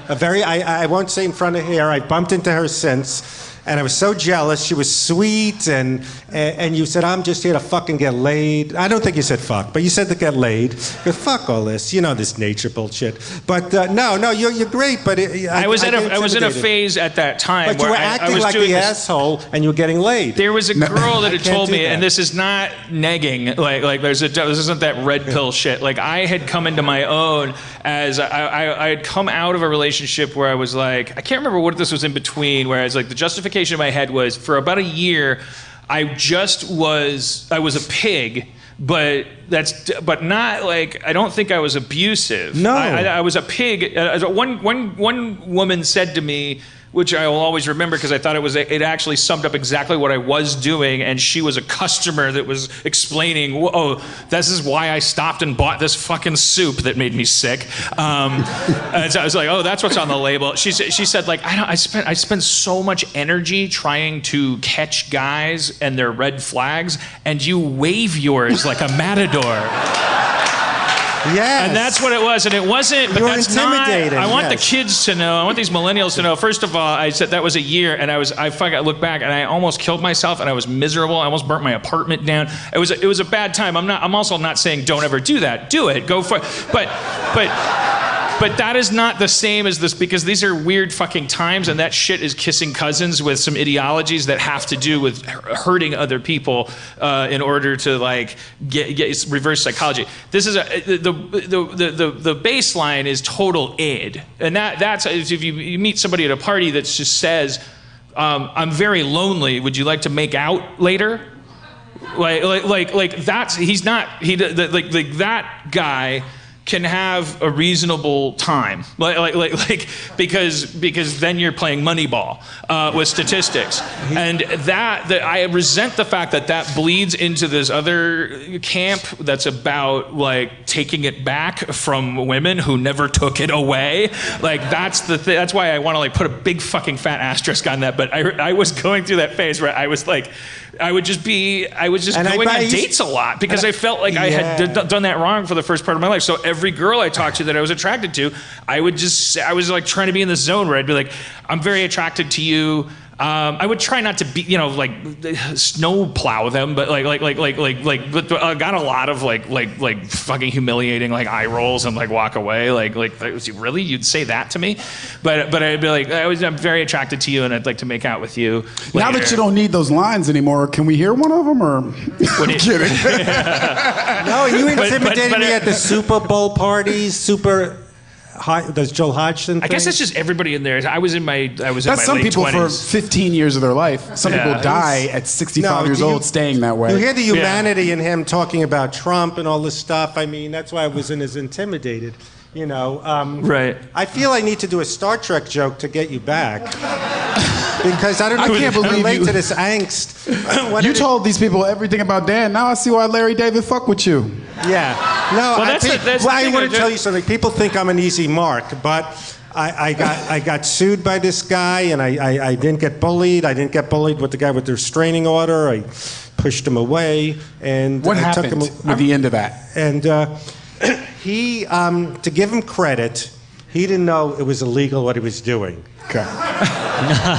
To threaten you and intimidate you? To bang on my door, leave notes, and say, "Let's go on Dr. Drew." So when you say restraining order, we went to court. Did you file it or did he file it? This is the funny thing. I filed a restraining order. Some friends served him. And then a few days later, he serves me with one, saying, I can't go near him because I'm threatening him. So I go, wait, so I could get arrested if I'm in my own hallway where he lurks? If he gets this restraining order? You're describing Cape Fear, I think. Yes. It's like competing radiuses. You know, I don't know, did anyone ever file for a restraining order? That room you go to downtown? No. I feel like there's probably 2 people at least in the room that have. It was but weird because probably, there's all different types, right? It's probably all not a fun situation they want to minorities, all different people, rich, poor, and then there was. Wait, we had one hand up? Did you raise it because would you be willing to talk about your restraining order? Okay, would you like to come up, please? See, that's how you do it. Happy Memorial Day. And you had to go to a place downtown really? where you wait with all the people? I was a minor at the time. Oh, what happened? Well, Check. I was told if you're listening to the live free Wednesday podcast and my mic was bad for the first half of the show, we've replaced it. Have you seen Breaking Bad? I've seen Breaking Bad. So my dad was like a Jewish Walter White. Can you? Sorry, what's your name, sir? Whoa. Ori. Ori? Can Yeah. you like for more than Eat you the think? mic. Like, Hello? keep the mic like kissy distance. Wait, your father was a Jewish anything? Yeah. No. You got to turn your head and the microphone at the same It's not time. really working too well. You had one job. One job I gave One you. job. You think I'm sitting like this because I'm comfortable? So yeah, my You mean mom. a Jewish Walter White? In what way? Well, he sold crystal meth and women. Wow. Welcome to the newest guest of Harmontown. He'll be comptrolling from now on. Was he a chemistry teacher? No, he was a car stereo and alarm salesman. So he went from pimping cars to pimping women. You don't hear Jews as pimps. Well, yeah, I know. Now Hitler. I'm making fun of a Jewish pimp. I'm just so distracted by the math in my head. He sold crystal meth and women, so he had both.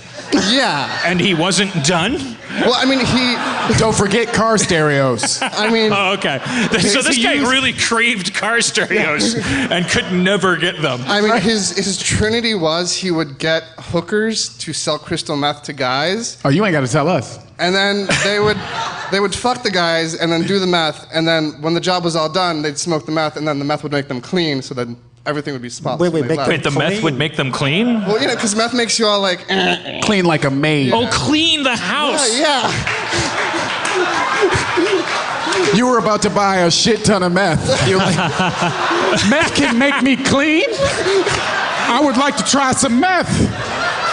I'm so dirty. Just got to get that colonic. Oh my God, yeah. So, by the way, Levy is obsessed with colonics. I am not obsessed. He keeps asking me to get one because he wants to. We were driving the car the other day, and I go, Levy, I order you to check out getting a colonic for me. And he was like, really? Okay. I know what's happening. I'm here. more curious, like, if I actually got one, would it feel good? You should be allowed to be curious about that. I think, for me, like, I would only do it if that meant you absolutely had to do it. It would. We support you. I don't want to do it. What do you mean you don't want to do it? You keep bringing it up. We want you to try stuff. Can we get back to hookers and meth and car stereos? I'm trying to learn something in this motherfucker. Well, now he runs a rehab center off of Melrose. Okay, so what did you, now he runs? I don't care about him cleaning himself the fuck up. I want to know, what was your restraining order for? Because he was doing like a lot of meth, and that's not good for like a grown child. So how old were you at the time? I was like 16. So did you have to go to the police department yourself? No, I was a minor. My mom had to go because the Okay. DEA came into our house and they were like, "Hey, your dad's doing some shit." Why do you need a restraining order if the DEA has already taken him away? Oh Does no, he they get were out looking and for him. Okay. Oh, and he may come back. Yeah.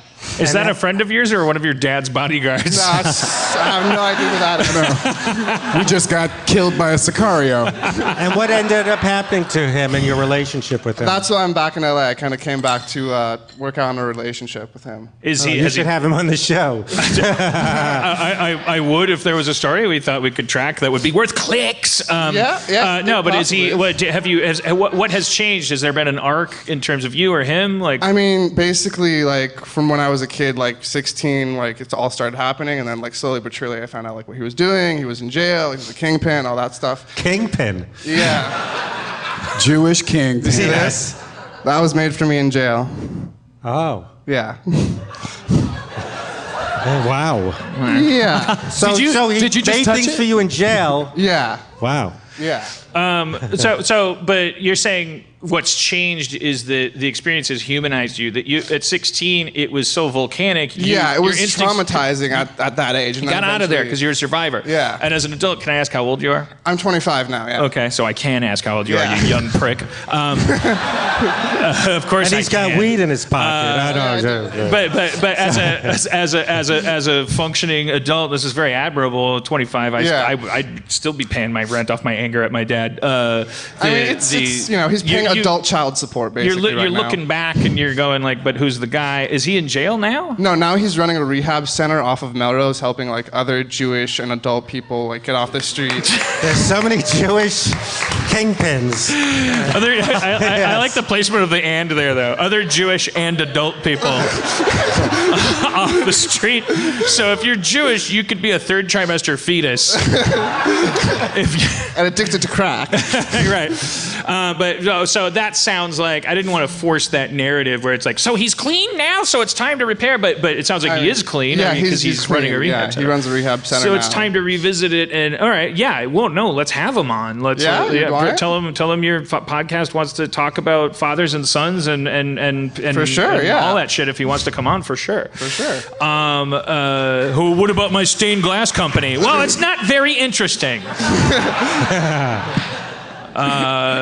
No, I think that's who am I arguing with in my head? Why do I always sound like I'm defending myself? Who's attacking me? My girlfriend woke up this morning and she went, "Oh, baby," and I went, "What? What now?"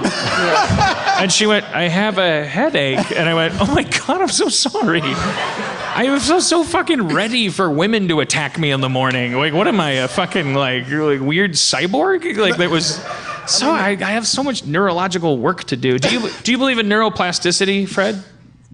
I never heard of it, but now I do believe in it. It's when your brain can change throughout time. No, late in life I got into weed because I do believe that, and I tried mushrooms and it didn't work, but I believe things It could didn't be work better. like nothing happened? Yeah. Well, yes and no. Do you want to hear the story? Yeah. Or are you running late? Is Larry David in it? No wrong answers, but... All right, I'll try to make a long story short. I got into edibles, and I like them because I have revelations, where something hits you, and it's like in a visual, and wow, and I had a breakthrough, and now I won't go back. You know what I mean? It's, Right. And I love that. Someone goes, "You really get that on mushrooms." Right. All right, I want to... So you always craved that. See, this is an important thing. I want to be like a commentary track that is not... I'm opening the cut... I feel an energy from you when I interrupt you and do my prattling, that you're like, Jesus Christ, he's talking and I'm on a fucking track. And earlier you said... No, I love Duncan I want to get Trussell. back to that thing Duncan so that I can Trussell. get back to the thing I was talking I about. love him. All right, but... I'm trying to show I know stuff. Hey. But you... Over the garden wall. You... I was in that. All right. You like the idea of... You like that, realizations, yes. You don't have anxiety about a bad trip or anything like that? I've had paranoia, but, well, it's like anything. It's like if you're in a very bad state, it's going to compound it 1,000%, like the loneliness, the isolation. So I'm smart enough. I got dumped on acid once. By your dad? No, by a girl. By your dad. It was very confusing at the time. Yes.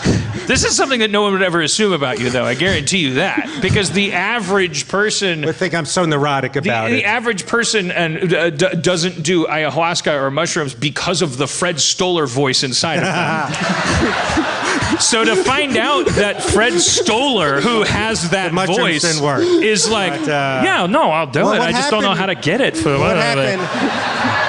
Do you buy it at a store? How do you park there? What do you know?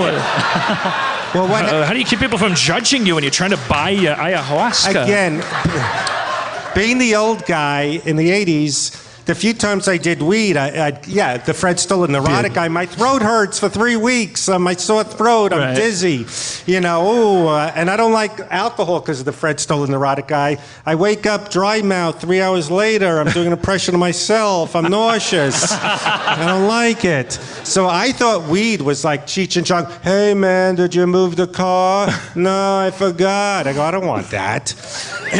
So, Brian Posehn, hey, man, hey, I like comic books, yeah, I'm a stoner, So that's what I thought weed is, hey, yeah. Just from your observation of other people from the outside, you're like, I don't want to be like that on the inside, but you found out. But then I found out someone said it opens your mind.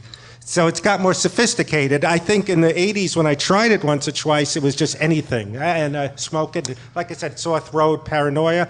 But then, you see on the news, the There's legalization. strains. There's actually different strains. Cancer, And, yes. Yeah. And someone said it opens your mind. So, and then I listened to Sam Harris, who, not the guy who, no, you know who he is.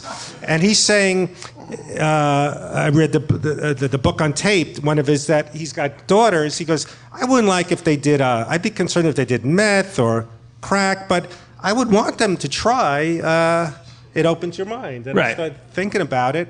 So, and I then did some edibles, and I'd have things where I think I have a funny idea, they never make sense, but I really felt, and I even would meditate, so you have a breakthrough where it's a visualization where you got something, and once you got it, I can't go back to what that was. So, so someone said mushrooms is better, and it wasn't. Mushrooms is, it wasn't. No. It didn't work on you. Come on, something happened when you took mushrooms. Okay, tell us the story. Sorry, that's your, Ori? Okay. Yeah. So just checking if I remember the name. A very sweet.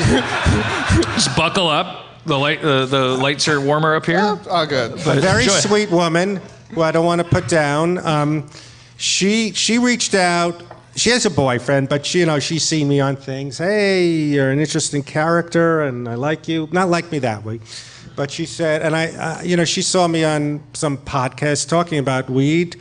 And no, she does weed, so she met me and she got me a $40 top joint thing, and she saw you on the podcast, like Doug Loves Movies or the thing where you smoke or whatever. Excellent. No, I didn't do Doug Loves Movies. A lot of podcasts have live video feeds now for $5 a month. You can subscribe.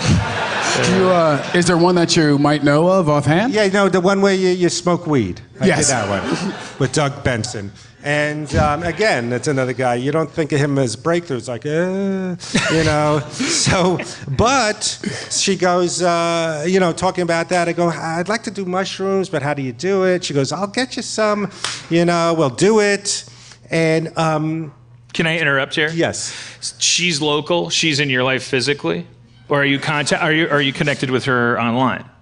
She sought me out through Twitter or whatever the hell, but it wasn't like a catfish because we had mutual friends, so it wasn't so psychotic. Well, I wasn't thinking. I just want to know, like, is she a person, like, because I'm trying to figure out, like, who she is.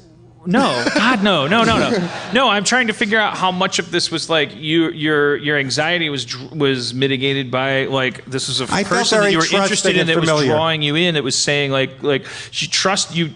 I trusted. You trusted her totally. And this is how you met her, but you met her online. But then you were going to meet her, maybe. Yes, we met and she had the joint, and I just we talked, and I said I never did that. I'm curious.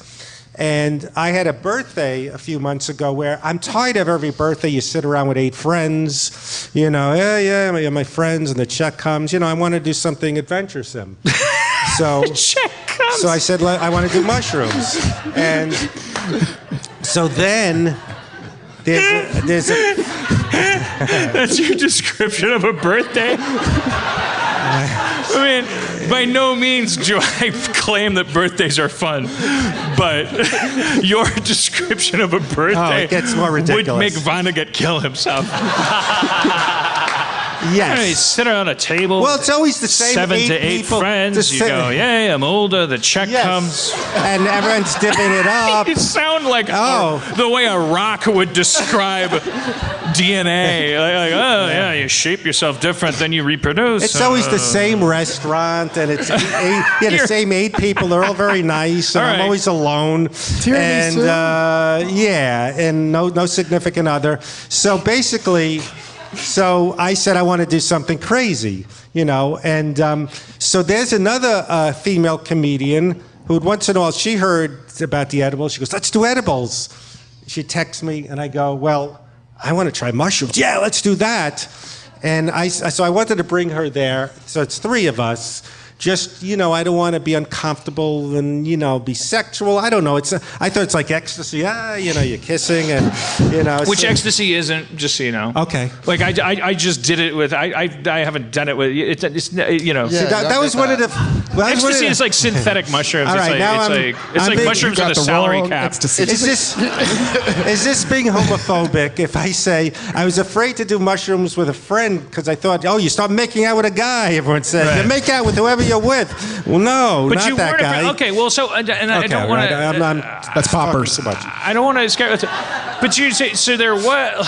It's like... But you weren't afraid. Here, let me share. All right, I'm a hypocrite, right? You see where this is going? No, I wasn't afraid where with would 2 you get women. that from? All right. I can't even finish my, because of my self-loathing, I can't finish my question before you're answering with your self-loathing. I'm saying, let me lay out like. I was hoping the woman that has a girlfriend, maybe something with her. When I was in my 20s, I think I probably, if anybody said. This is mushrooms. That's why I did mushrooms. That's why I did acid, because I was in my 20s. And when you're in your 20s, you're just like driving into trees because you're like, why can't I die? So like people just like hand you pizza and go like, this has been out for 3 days, and you're like, why not 4?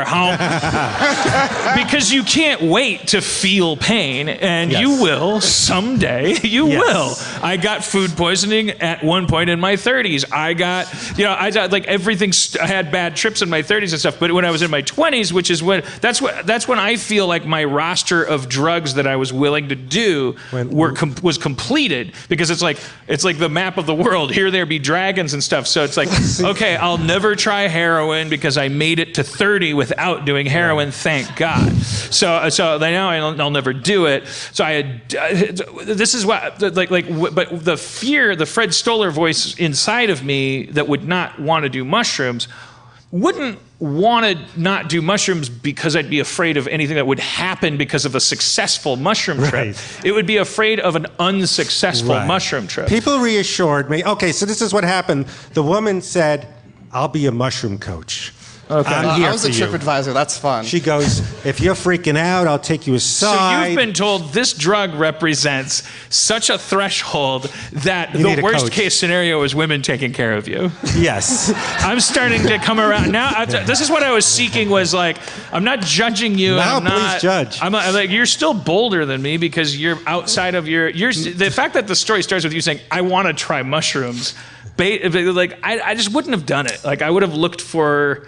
well, again, I like the realizations. I'm very into like meditating, and Duncan Trussell again got me into Ram Dass and all this stuff. So Ram Dass ain't no joke. Yeah.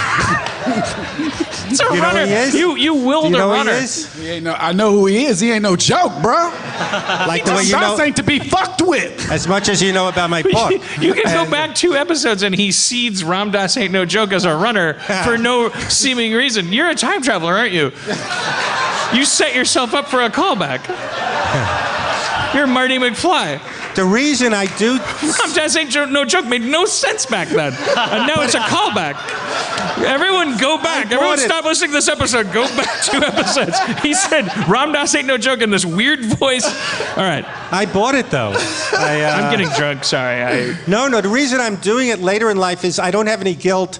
You know, I fucked around my 20s, 30s, 40s, my 50s. It's like, you know, I tried my hardest to meet women and write and do the career. And you made it to now visit. You look fantastic. Oh yeah. That's layering in why I was mentioning that. Yeah. No. You have the American dream. You may as well fucking put your dick under a bulldozer. When an edible works right, I feel I could be in Hawaii when I'm lying in my bed. You know. It's time to find out you're into anything. Yes. Now, was it a tea? She make a tea? No. How did so what she do she did was, all right, so this is what I thought. They said, you can't do mushrooms in your apartment. You got to be on the beach and beautiful in Malibu. So I said, so she said, you got to get a room. So I rented a room, and that way we could go out, come back in, sleep to the morning, wake up. So I spend my money, and I'm not that rich, on a place in Malibu for the night. And she goes, okay, I'm your mushroom coach if it gets too much and this and so me, her, and the third very nice woman, we go to check into the hotel, and it's like that candy wrap you wrap it in. You know what I'm saying? Like I don't know, the taffy. Does anyone Cellophane know? wrap? You're just describing cellophane? Food. Oh. But it's like Saran wrap? Oh, they make a mushroom. They made like a mushroom taffy. Yes. So right away I'm going, something's off because I'm eating it, no problem. She said, yeah, this tastes like shit, the mushroom coach is saying. So then we go across the street to Malibu, and right away it hits her, and she's lying in the sand, and I'm picking her up, and this is the coach, and this guy, the only thing that hit me, I was paranoid. The guy who owned the house was Martin Sheen, because I know he lives in Malibu, and he's looking, there's a girl lying in the sand, because I'm going to throw up, and he's on the phone. I go, you got to get out of here. So I'm not really feeling anything. I'm sorry. The track, Martin Sheen, is that just something that leaped into your head because yes, you know he maybe I was a little paranoid. That's the only paranoia. All right, he wasn't there. It could have been. I don't know if you were like the only one I knew was Martin Sheen, and he's there, and he's on a phone. No, but I know you're lives saying in Malibu. You're imagining in your head Martin Sheen is looking down at. No, but it was a guy I think picking that up might a be phone. Fred Stoller. Picking up a phone. There's a woman constantly turning in the sand. And I'm trying to lift her up. So the other woman ran off to get water. She said she's going to throw up. So then I think I did it for fun. I pretended we were like D-Day on the beach, and she was a wounded soldier, and I have to get her back to the hotel. So she's the coach, and I'm escorting her, and we're just taking her, and then all of a sudden I start narrating it, you know, because I go, people are walking by, I go, look at these people. They have houses and lives and their dogs and their kids. And I'm the 59-year-old guy with 2 women trying mushrooms on my birthday. And I'm saying that out loud and people are walking. So then, you know, there's a tunnel that goes from the beach to, you know, in Malibu to this. So she couldn't take it anymore. She's going to throw up, and she's worthing. Is that the word, on the floor, and then this guy comes by with his family, goes, what's wrong? And I go, oh, she got nauseous looking at the water. And he goes, she got and he was a seasick black on the guy, and that beach. has nothing to do with the story, but I have to say it. He goes, don't go on a cruise then, and gave us some advice. Don't go on cruises. You can do the voice. Okay. And yes. I missed that. You're waving up. By the way, he's a black. Yeah, do the because that's the punchline of the story. Don't go on no cruises. And that's not your black guy voice. That's not a good voice. So can I do it? I'll do it. Yeah. Don't go on a cruise then, motherfucker. I don't know. Oh, which you get, I don't know. He was being helpful. I assumed that he grew up in Pittsburgh. Mr. T. I was trying to make a shady spot so that he could have a picnic. Well, I thought I'd take the hit. I thought I'd create a racist canopy so that he could be like, here's what he really sounded like. I'd be like, that's great. Like the waves in Malibu is so crazy. You look at them, you can't walk. You know, you have to have 2 people escort you. So then I forgot this part. The mushroom coach gave good advice. If you need to have a bowel movement, do it before it kicks in. So that was an erotic that Jew in me, Andy Kindler. Oh, I gotta make, and did I not go? Is that just because taking a shit on mushrooms will make you feel like you're the universe's asshole? I'm trying to figure out why that is. I love that that's a documented. That's like, but by the way, that's just clean. It's like throw the grenade, not the pin. Yeah. Take a shit before the mushrooms kick in. Otherwise, I guess I understand that because you don't your want turd the will be distraction infinite. of having to go and you're tripping. It won't work. I don't know. So then she goes, I gotta shit. I gotta throw up. So here she gave the advice. So she goes, get me back to the room. So she goes, get out. I need the room. So we leave her there, and she's, probably doing what she's got to do. And then the phone battery died. I go to charge it. Get out of here. Don't open the fucking light. And so we had to stand by the door. Wait, no, you got to back up because something shifted there. I'm with you the entire way. There's people attacking you now. I don't know. I would try to come in the hotel room I paid for to charge my battery. Right. Okay. And she goes, get the fuck out of here. Who said that? The mushroom coach. The mushroom coach? Now known as the deuce dropper. Yes. Oh, because she didn't want... She was freaking out. Okay. What about the other She girl? was freaking out. She was okay. We were both like, we didn't know it was getting dark and chilly and was standing outside the door and we're not allowed in. So we couldn't, I guess it didn't work because we were like, we got to save the coach. And so I didn't have any The only realization I had was the comedian I was with. I go, you look like Bonnie McFarlane. I would never realize that. That's a realization. Yes, that was the only thing that I realized. And it was Bonnie McFarlane. But you did live through, although no one would pay money for this, the experience of, what would I do if I was in charge of a person that I thought was supposed to be in charge of me? Yes. That's a fucking valuable experience. No, I felt very proud and machismo. It's not birthday valuable. I would have you have a better birthday. No, it didn't. And I have to say, she's a sweet woman, and she was very ashamed. And so the woman, the other woman who was okay, she has a girlfriend that said, get down to wherever she lives. Where does Ray Donovan take place? Near Malibu? I forgot. In a world where secrecy is your last option. I don't know. So her girlfriend kept saying, get over here, and she didn't want to let her know she was stoned. She goes, I'm at a birthday party, and she didn't believe her, so we had to go to a restaurant and take pictures pretending I gotcha. I think the beginnings of your stories have packets of information in them that I miss because I'm an afterglow from your last story. Right. So I think that's what it is, because you change locations and casts. Yes, I was trying to say it was so crazy that the other woman, we were outside the door, afraid to go in, because she kept screaming, "Get out of here! I'm freaking out." I just want to lay there. Yes. She didn't want to be with anybody while she was freaking out on mushrooms. Yeah, that's weird. I always make it everyone else's problem. Right. If I'm having a single issue with anything, I'm society is the first place I go. Wipe my ass on everything. That's why the election made me so upset. I'm like, I'm alone. I can't wipe my ass on anybody. They're all wiping their ass on each other. I was like, this is fucked up. I didn't mean to bring it back to that. No, so that was the mushrooms on my birthday. So you never tried mushrooms again? No. But I'd like to. What about acid? My bad mushroom trips are like, when you have bad mushrooms, I got a pain in my neck, and I thought I looked in a mirror and I thought I was a walrus, and I they're kind of like bad mushrooms, and so it's like it's basically like acid, but so there's still a psilocybin. I'll get it eventually. We'll edit it back in when we do the bad mic pass. But yeah, psilocybin. Yeah.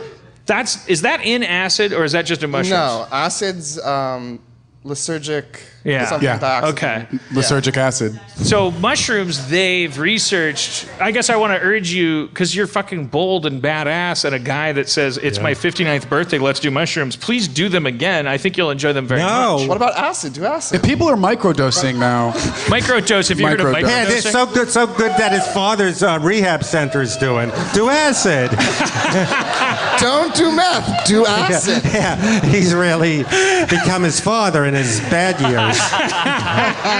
Do acid. I mean, my dad's a Jew. Hoffman was a Jew. We're all Jews. No, I'm not looking to do anything ridiculous, but I like expanding the mind. Have you done ecstasy, MDMA? No. That's really easy. Like Yeah, that's a fun one. That kind of can't go wrong. If the kids are listening, I was scared that I would do harm to my cat. by over petting it. Like, you won't know. Just pet him bone dry. All right. The cat's like, Jesus Christ, you have my number. You have the job. You give me food. I don't know what you ate tonight, but I was already at an equilibrium spot. We had a business going here. I miss my cat so much. I miss that kind of affection. The kind you can't fucking buy. I lost two. One was 18, one was 19, and I wasn't going to get another. But someone got one from a shelter, and the other cat wasn't getting along. So I'm glad it happened. I mean, yeah, the cat is the... I love my dogs, but I can't believe I got dogs. And I sit with them, and they're like, what are you doing? And I'm like, it's called nothing. You're supposed to enjoy it. They're like, just throw the thing. I'm like, if I throw it, you'll just bring it back. Yeah. And they're like, yeah, I will. No, they're not like, yeah. Because if they were like, yeah, then it'd be sentient. But they're like, no, throw it. Damn. And I'm like, I'm telling you, I'm from the future. Because my brain's bigger than a peanut. Oh. You're just gonna keep bringing it back. And I'm telling you that you're never gonna understand this as a species. It never gets any better than sitting under a tree, grooming another monkey, and waiting to die. And if a spotted leopard comes around, you go, and you all go to safety until the spotted leopard's gone. And that is where humans started fucking up, because we had nailed it. And then one was like, what if a spaceship? And we were like, you're great, Carl. But Carl's not bad either, because those chimps are gonna die anyway. I'm sorry. I harp on this a lot. Like I saw think the documentary of Coco, the sign languaging gorilla, with my friend. It was so cynical, going, there's all these theories. Coco didn't really know sign language. He's just copying, and really bothered me. You know what your Coco friend is? bothered you, or My friend bothered me that he had to that his disputing cosmology Coco. was so specific that it was important to him that Coco not know sign language. Coco's full of shit. Doesn't really sign. That's really it. I find myself wondering that all the time. Like when you're with somebody and you're like, wait, what's with the pushback at this point? Yes. You know, like we gotta let's examine this. It's like examine a chiropractor. Coco, and they had a 30-year scam that Coco was just copying, not really signing. It's not even like I'm open to finding out that Coco's full of shit. Like I'm totally open to it. I find it weird when you meet the guy that's like, Coco's full of shit. And I know it. It's not a tested hypothesis. It's just a strong belief. Like, okay, so you're like the guy in Awakenings, but if you wanted monkeys to not talk, like, it's weird to have that strong an opinion, given that there's no stakes to being proven right. Right. The only thing that happens if you're proven right is they got a documentary about Coco. Is what like they the got. global. Like remember, do you know Pat Sajak was like a global warming guy? Like Pat, that bummed me out so much. Like politics and the internet ruin everything. Turns out Pat Sajak is a global warming denier. Oh wow! And like his tweets at a certain point were like, "Follow the money, follow the money." Global warming. Yes. There's someone right now. Someone is making $1 billion by you believing the world is getting hotter. That's it's like a cartoon or a game show where people spell common phrases. So disappointing. You want Pat Sajak to walk off screen off a Wheel of Fortune. You want him to slide down a pole into like a den with a bear rug. With a martini. And solve crimes or something that are based on rudimentary English. Like Or just enjoy his life. I don't care if he jerks off in a bowl and drinks it. Like I want him to be happy. I want someone to affirm the myth of retirement to me. Why is it the higher you look, the less happy everybody is? Like what are these guys? Oh, Rupert Firemoon died today. He had 95 divorces. His face was a scowl. He owned 900,000 newspapers. He could tell 3 countries what to think, but it was no one ever saw him smile, and he died. Like where does it go? Where does David Hasselhoff was Knight Rider? He can't stop drinking long enough to go. Well, I was Knight Rider. I thought he had the rights for the Baywatch he bought. I thought he made a lot of money. I don't care about him. Because I'm looking for one person to show me the path. Because otherwise, it's me. I'm going like, okay, so I have to sit in my bed and I have to like just jerk off on my girlfriend, and watch Star Trek. You don't have to. No, I'm saying if I want to win the game of life, the way I have to do it is not owning 9 airplanes. It is like exactly what I have right now. And then you go, okay, so now I wait to die. That's not fun. I don't want to No. Could I expand your horizons? It's because Fred Stoller's like, let me do mushrooms. I want to, okay. Let me ask you, and again, I don't mean to. I want to check because I wouldn't. Okay.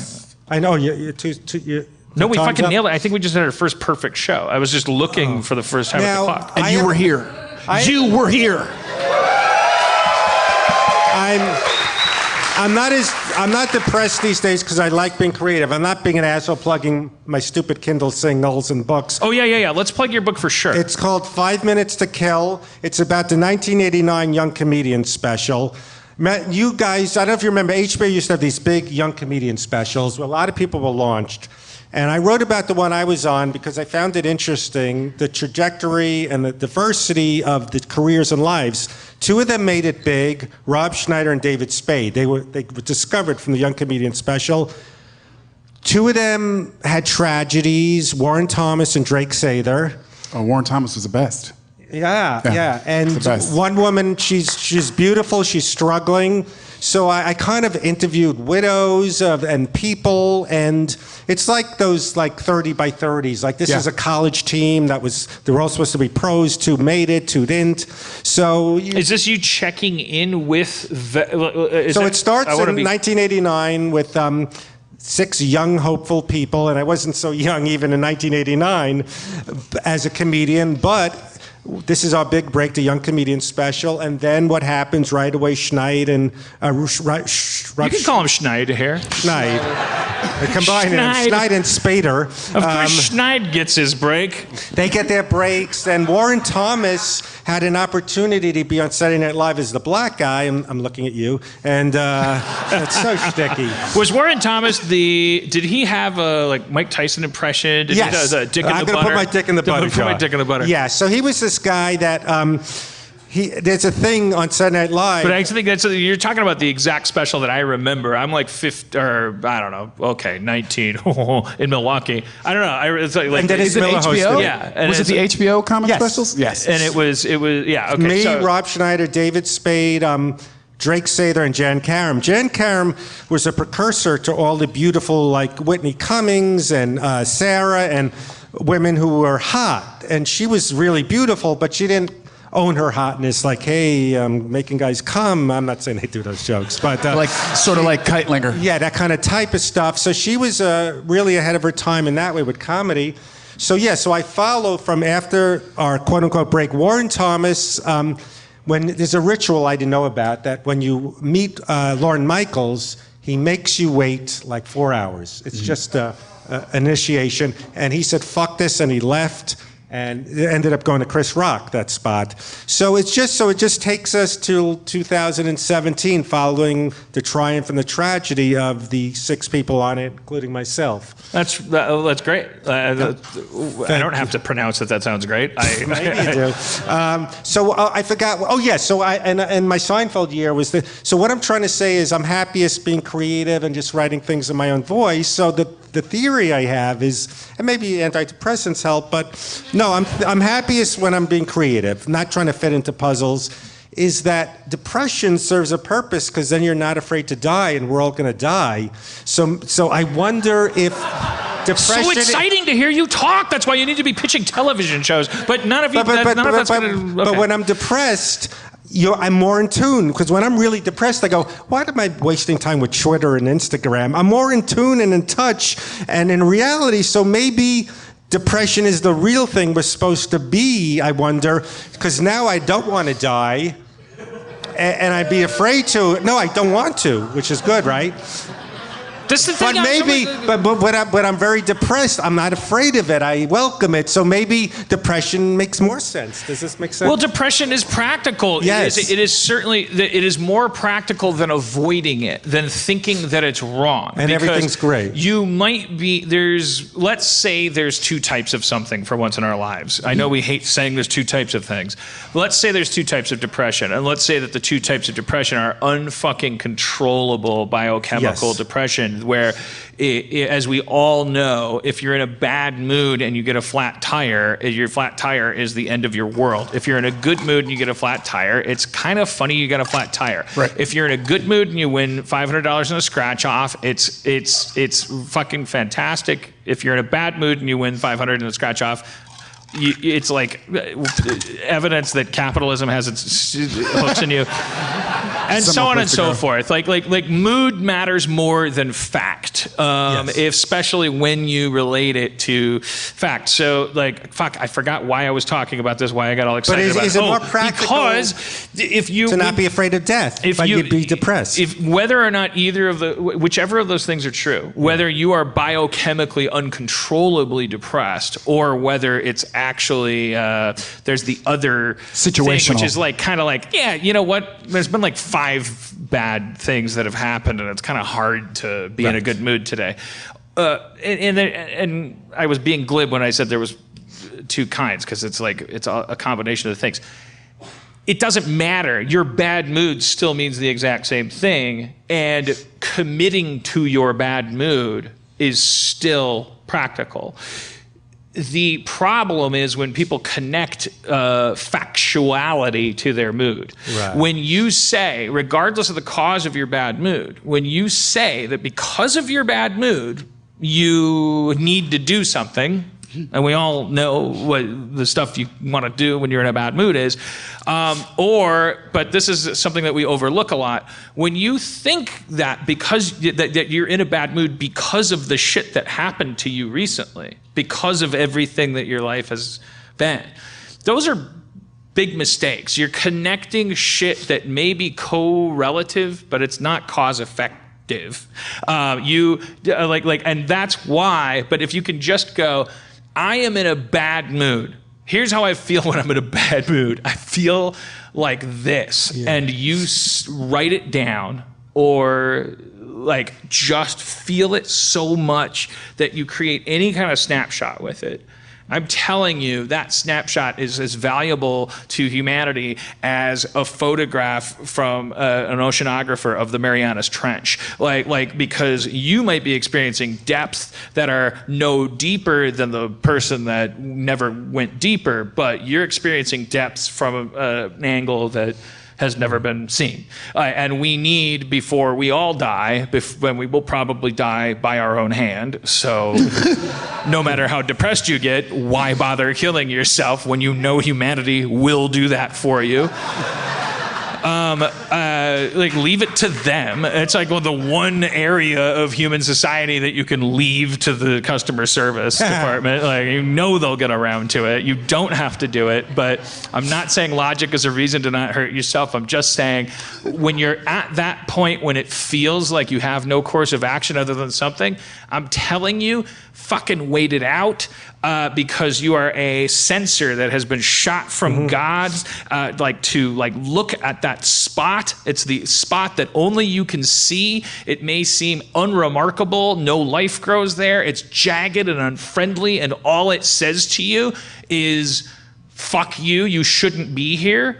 Well, that's the whole point of a probe. Yeah. Like, you shouldn't be there, and you won't be there at some point. Like, you will get out of there, and you will be stronger, and the people around you will be stronger because you got down there and you saw that shit. And you lived down there, Fred Stoller. No, you were a Marianas Trench cruiser. My God. Church. To make it to, like, I was out here like every day, you're just like cruising through the fucking depths, the lowest places that the ocean can afford. That's valuable data to everybody. It's going to end up making Jared Kushner live a more fruitful life. He's going to be on his elliptical and he's going to be like, I learned from Fred that there's a new way to describe the feeling you have when watermelon makes you feel bad. No, it's drugs. I kind of lost it at the end there because that's why drugs. I get things, but I can't articulate it. That's why this guy's amazing. You can articulate. Because I can things. articulate nothing. I'm like a box, and if a breeze blows through it, it sounds like something's being said. So when you hold it up to anyone, but you have to hold it up at a distance. Yeah. All right. Well, we should end our show. I got real drunk during it because I love listening to you. Oh, yeah. And like so. What's the book? Tell us the book again so we can like get off this podcast and go get it. It's called 5 Minutes to Kill. There's a subtitle they came up with, how the HBO Young Comedian special changed the lives of 1989 6 funniest people. They came up with. Okay. Well, it sounds like they're okay. It's $1.99, but it's legit. I can't wait to read the book by their marketing department called Refining, the Key to Killing Something. Because whatever it's called, whether it's grapes or celery, it should be short and we should remember it. 5 minutes to kill. 5 minutes to kill. Forget the other part. Please tell your publisher to stop doing that. Fred Stoller, everybody. Thank you so much. Brandon Johnson was your comptroller. Ori's going to come back with his dad, and we're gonna connect about this very common story about fathers and sons. You drift apart, then you come back. I wanna be there and collect the loose change that hits the floor. For sure. Steve Levy, you did so good in Spencer's job. By not saying anything? Yeah. All right. Wow. It's great. But you scheduled something for tomorrow. I'm supposed to just write another show. Yeah. I'll just write another show tomorrow. Yes. While everyone else is memorializing things. Yeah, but then you get to celebrate Memorial Day with an AAA celebrity tomorrow night. Sure. AAA? I gotta look Vin at what Diesel? he's talking about. I'm having Andy Kindler guilt for those comments, but it's all right. Oh, come on. I already met him. I don't know. He doesn't even like me. I don't even know what that's a mix-up. He clearly does. I'm going to explain it's a mix-up. Could be anybody. All right. Man, Cancel all of it, but no, don't. The guy, the A-list guy, he'll think it's a famous prank. All right. Spencer, you look very happy today. Why? I'm asking you. I'm going to guess you're wearing MeUndies finally. Yeah, MeUndies. You're talking about the ultimate feel-good undies with free shipping right to my door. Satisfaction. You're so giggly because you love having a fabric 3 times softer than cotton. This is the sound of my satisfaction being guaranteed. It's almost you're ticklish. Like this is how you're allowed to feel all the time, Spencer. And guess what? That's particularly relevant because it's Pride Month. Everybody, not just the LGBT community, but everybody should be proud of themselves and what they are. And MeUndies totally gets that because they make the first choice that you make in the morning, one that is particularly supportive with beautiful space age fabric that so outdoes cotton, you'll wonder why we ever grew a plant to make a cloth. Why would we do that? Do you ever drive by a field and look into it and go, I should make a sheet of stuff out of that. That's dumb. Why? Where were we? Why did we do that?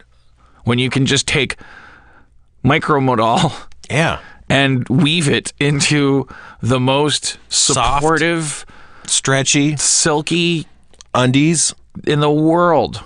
And they even come in a changing array of colors and patterns. Yeah, you like subscribe to MeUndies and you keep getting sent all these great underwear. You get up in the morning and you're like, all right, this is going to be this kind of day, the camouflage day. Or I like these ghosts from Halloween.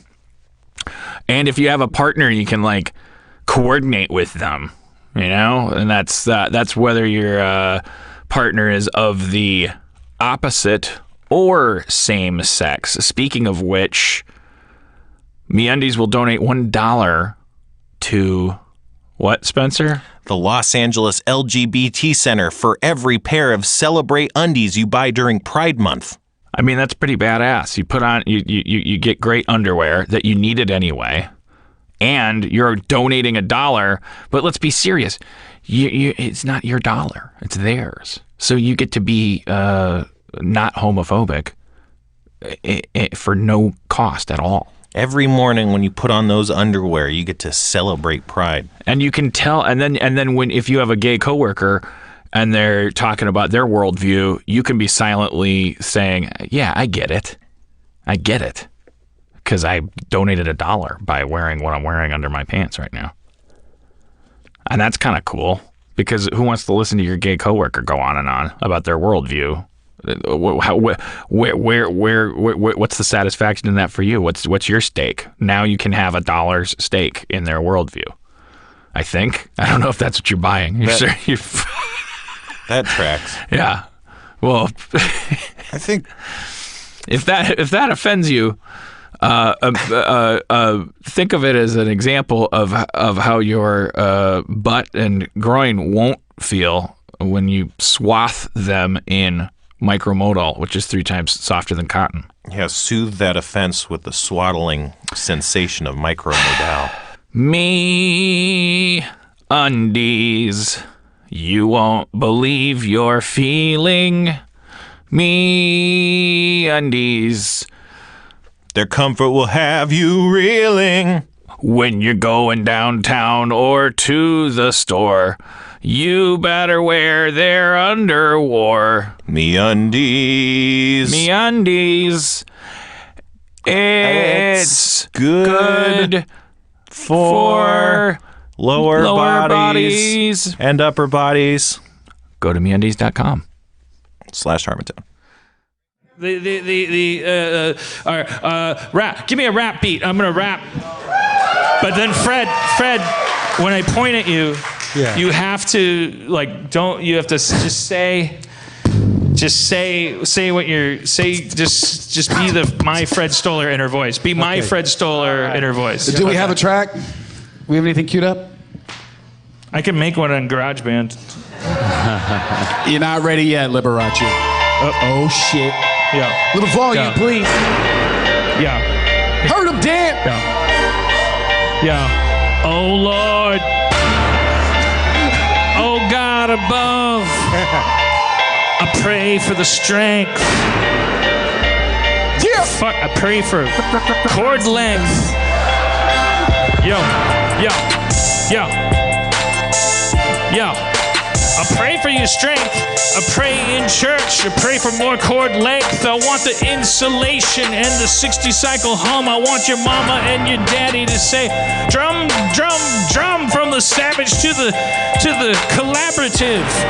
Our society's got nothing to give when it grows from one strong chimp to a bunch of simple shit that goes beyond limp and across the space to the moon, and then you don't go back. Why don't we live in there? Did we have an attack of neuroses? Are we not going places that we need to be? Intimidated by the crowd. I thought they'd want to just hear sci-fi animation stuff. And they're going, who's this fucking older guy? He's sort of familiar, but I think they like some of the stuff. Maybe the writing, Seinfeld, I don't know. Oh, yo, give me the strength. Give me some of that chord length. Yo, I went into a car and I drove to a tar pit. I saw the dinosaur and more. I went down into it and I said, I'm now extinct like you. But here's what I'm gonna do. I'm gonna eat you up, but you're covered in tar, so you taste worse than a candy bar. But when you're in my stomach, I'll take you far into the reaches of the place where carbon-based life couldn't reach. I'm glad my relatives are older and don't listen to this podcast. I'm nervous that they're going to hear about mushrooms and spending money at Malibu. Freddie, you have the money? Why'd you do that? She took advantage. They're strangers. Stars, cosmic stars, stardust from Mars goes down on your planet, and no matter how hard you plan it, you can't make a motherfucking thing happen to you that wasn't gonna happen to you. I've had a dick and it was a flag. I don't know what I'm saying. I'm so drunk I can't lag from my rapping, and my rhyming won't fuck a mama tonight. Mike Eagles' voices in my mind tonight. I gotta stay on the flow. I gotta rap down and low. I gotta thinking about it too hard. Get out of my yard. This is a rap. I'm rapping. Confident now after doing tonight. Gonna go home without the GPS. Make my way back to Cantor's, get some food. That's how confident I am.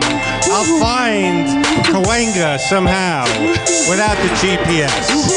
I'll do it. Maybe I got some tweets. I haven't checked my thing in like 2 hours. This is great. Longest I've gone. All right, Fred Stoller, everybody. Thank you, Sean. Thank you for coming, Brandon Johnson, Zach McKeever, Sarah Hill. I'm too drunk. Do you remember anybody that works on the show? I think you nailed it. Okay. There's somebody back there. Chris Baruff, who does everything. Thank you so much. Thank you. Just pretend you kept clapping longer. Make some noise. Good night, Burbank. This has been Harmontown. Drive fast. Live fast. Drive faster.